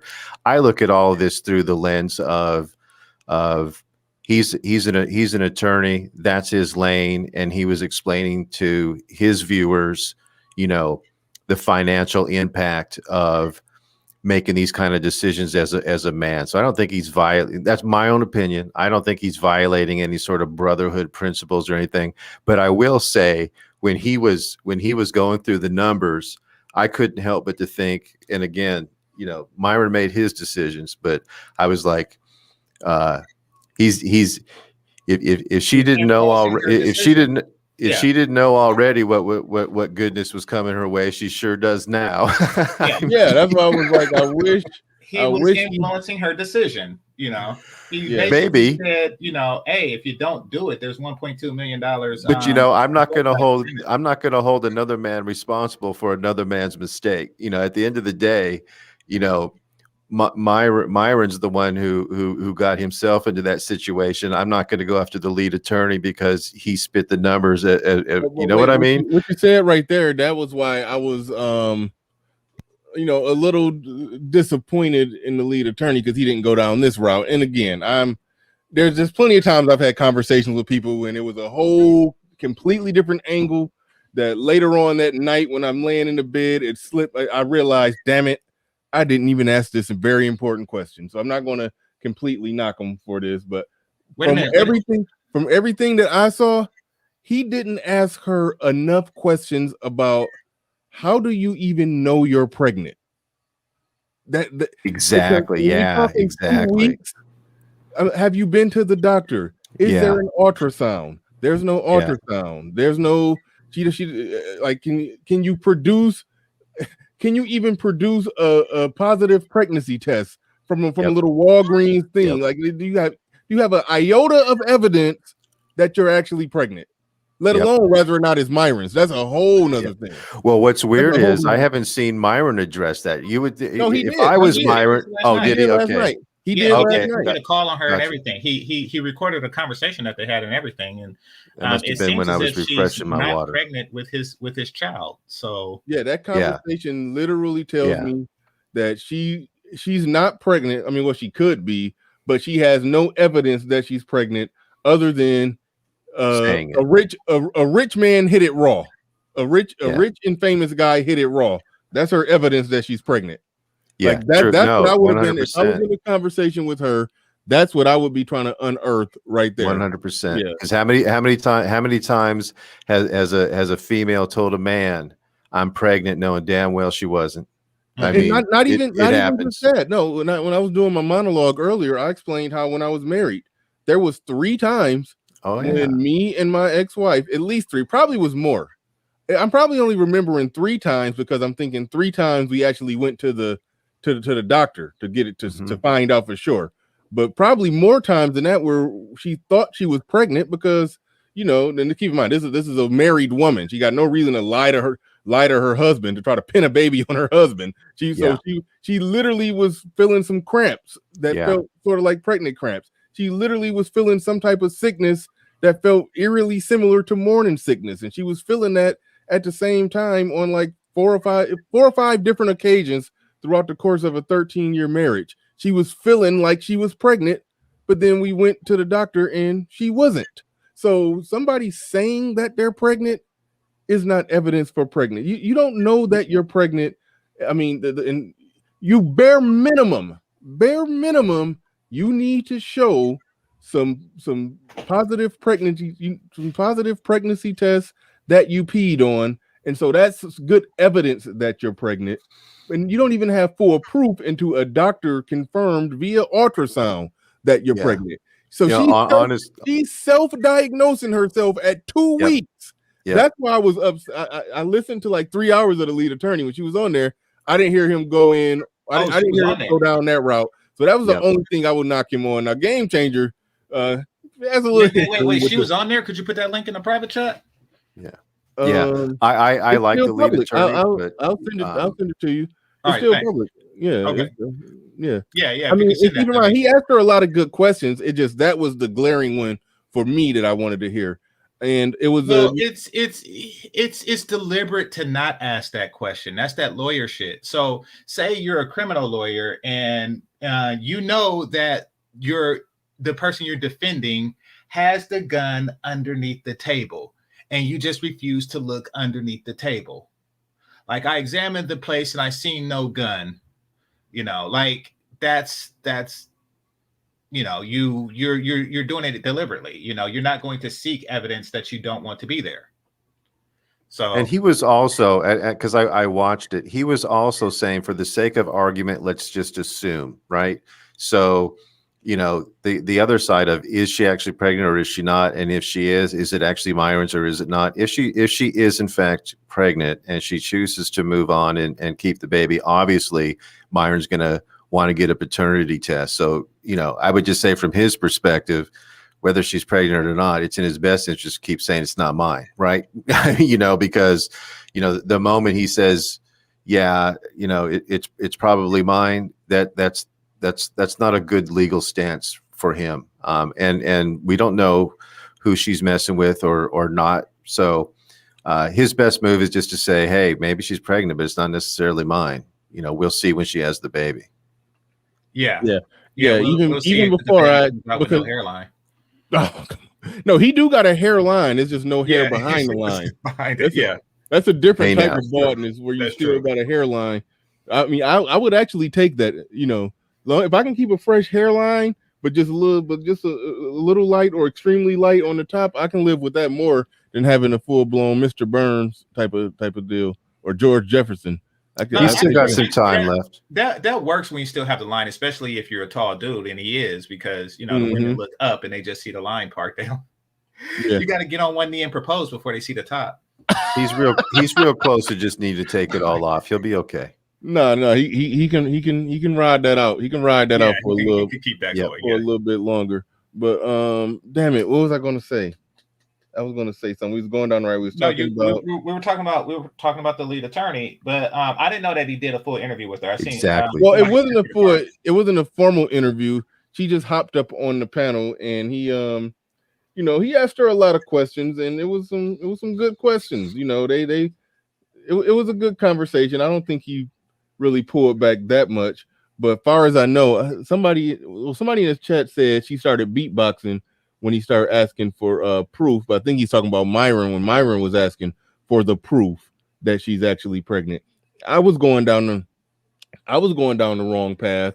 When I first was analyzing this, I was just saying DNA test, get a DNA test, because at that point I was thinking to myself that she's 3 months pregnant and knows for a fact that she's pregnant. Once I found out when she was on the lead attorney that she's just a couple weeks pregnant, I'm like, come on. You got to produce evidence. You got to produce some good, strong evidence that you're even pregnant. Once you confirm that, then we can start talking about DNA tests. So they she's light years away from having anything on him at all. The only thing, and that's why I gave it a B, because one, there's no evidence that she's pregnant. The only reason I gave it I graded that whole situation a B on how it was handled, how it was dealt with, or the situation in and of itself. It got graded a B on my scale, just for the simple fact that he smashed the OnlyFans chick raw. That's the only reason I had to knock it down, because that's just a flag on the play for him. But everything else, he good on that. I'm 95% sure. Oh yeah, he admitted he hit raw and pulled out. Yeah. That is a bad. Yeah. That's a flag on a play. But the enormity of the situation with her being pregnant and trying to subtly throw out some subtle grape charges, some assault charges of some sort. She basically, in so many words, admitted that was BS, and she thought coercion and manipulation were interchangeable words. She felt like she was manipulated or lied to because she didn't get enough non-sexual time after the sex was over, so she felt like he was lying to her or whatever. That's why ARC came into the conversation, because we was assessing the directness or indirectness or whatever. And hey, in all fairness, male or female, when people get ghosted or feeling like they're getting ghosted or feeling, if you're going to feed a bunch of lines to, and this is male or female, if you feed a bunch of lines to people and then all of a sudden you just kind of go cold, people have a reaction to that. So let that be a lesson too. If you're going to play the finesse game and you're going to be dropping those lines, you need to have an exit strategy. You can't your exit strategy when you're at that level, when you're just working at your regular job, going about life, you can just click the off button and go about your way. Yeah. But when you're in the public eye with everything at stake like he has, you have to play that game a little bit different. You have to be a little more thoughtful on how you're going to move around. Now, to the people that's in the chat room saying that that's his job, that's not his job. She didn't pay him to say that. She didn't ask him, hey, how much will I get if I keep the baby? That wasn't his job. He did that pro bono, probably because he wanted to give her his bono. But come on, man. Yeah, I know. Man. I can't help with the innuendos. And you can't help but taking shots at the lead attorney, man. It boggles me that it was his job. 20 years he was fleecing niggas. Like 20 years he spent He was that dude. You remember Waiting to Exhale at the end of the movie when they were reading off all the shit she got and her lawyer was there? Like, that's him. Well, he's defended men and women. He okay. He has admitted to where he's been on the other side of that, and he admitted that even if his client is, you know, the bad character in the bad actor in the equation, he did admit he's going to go hard for his client. So it's no doubt that he's giving some men the business in that situation. But he's done a lot of defending of men. So, and he actually talks more about how he defended men and how it's unfair towards men. But at the same time, I understand not trusting a lawyer, because a lawyer by default is playing both sides. He's gonna, if he gets a client, exactly. Like he's had some clients that he said, you know, midway through he found out his client was a total piece of shit and was in the wrong, but that's the person that was paying him. He had to do his job. Exactly. So I understand the lack of a trust for a lawyer, but yes, I mean, I get it. I know where you're coming from. Well, okay, so let's just say when it comes to, initially, when it comes to men and women, he's loyal to, you know, he's not loyal to pink or blue, he's loyal to green. I get that. But when there's no green, it seems like he's loyal to pink. Keep it a buck. Say that again. When there's no green, he seems to be loyal to pink. There was no money on this one. He's just like, yeah, there's no money, but for free, I say keep it in and get, you know, 865,000. No, he didn't advise her to keep it. He just laid out the numbers for the men. He was laying out the numbers for the men, and he was saying, if you do this and you find yourself in this situation and you have the kind of money that these gentlemen have, this is what it's going to cost you. That was his lesson that he was trying to get across to successful men. This is what you get. He wasn't speaking from the point of view of male protection. He was speaking from the point of view of female aggression. Like, this is what you get if you don't have an abortion. No, he was speaking facts of what it's going to cost you if you engage in reckless behavior. All right. Hold on. Wait. I saw him do both of those. In his monologue, he was talking to the men about how it's going to work and how it's going to play out in a situation like that. When she came up, it did seem like he was talking to her, even after she had said something about not keeping it. It did kind of seem like, well, you know that. Yeah. And he told her how much, and he said, and he asked her, now, does that influence your decision on whether or not to keep it? And then she started laughing and giggling, you know. So there's that. No, facts. That's exactly true. Absolutely. So he basically mowed two, said keep it and get that money, girl. He kind of did. No, I'm not even disagreeing with that, but I would just say his overall larger message, at least, you know, when it started out, was, guys, if you know, you're at risk when you do this sort of thing. But you're right, it did kind of, as time went on, kind of get to be the way you're describing. Yeah, I agree with that. Okay, and he also says Myron Gaines begged for an abortion.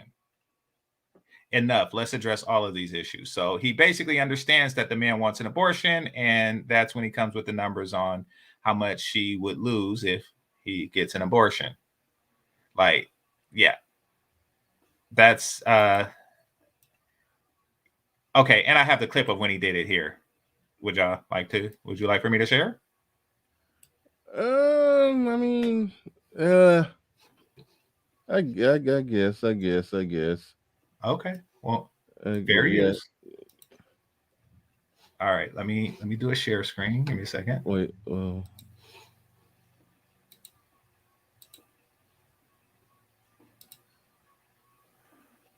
don't know. It might not work because I got my screen up. Or wait, no, I can still put. Okay. Oh, this is when he did it, when he was talking to the men about how it will work, and it was nothing wrong. Was he though? Let's listen.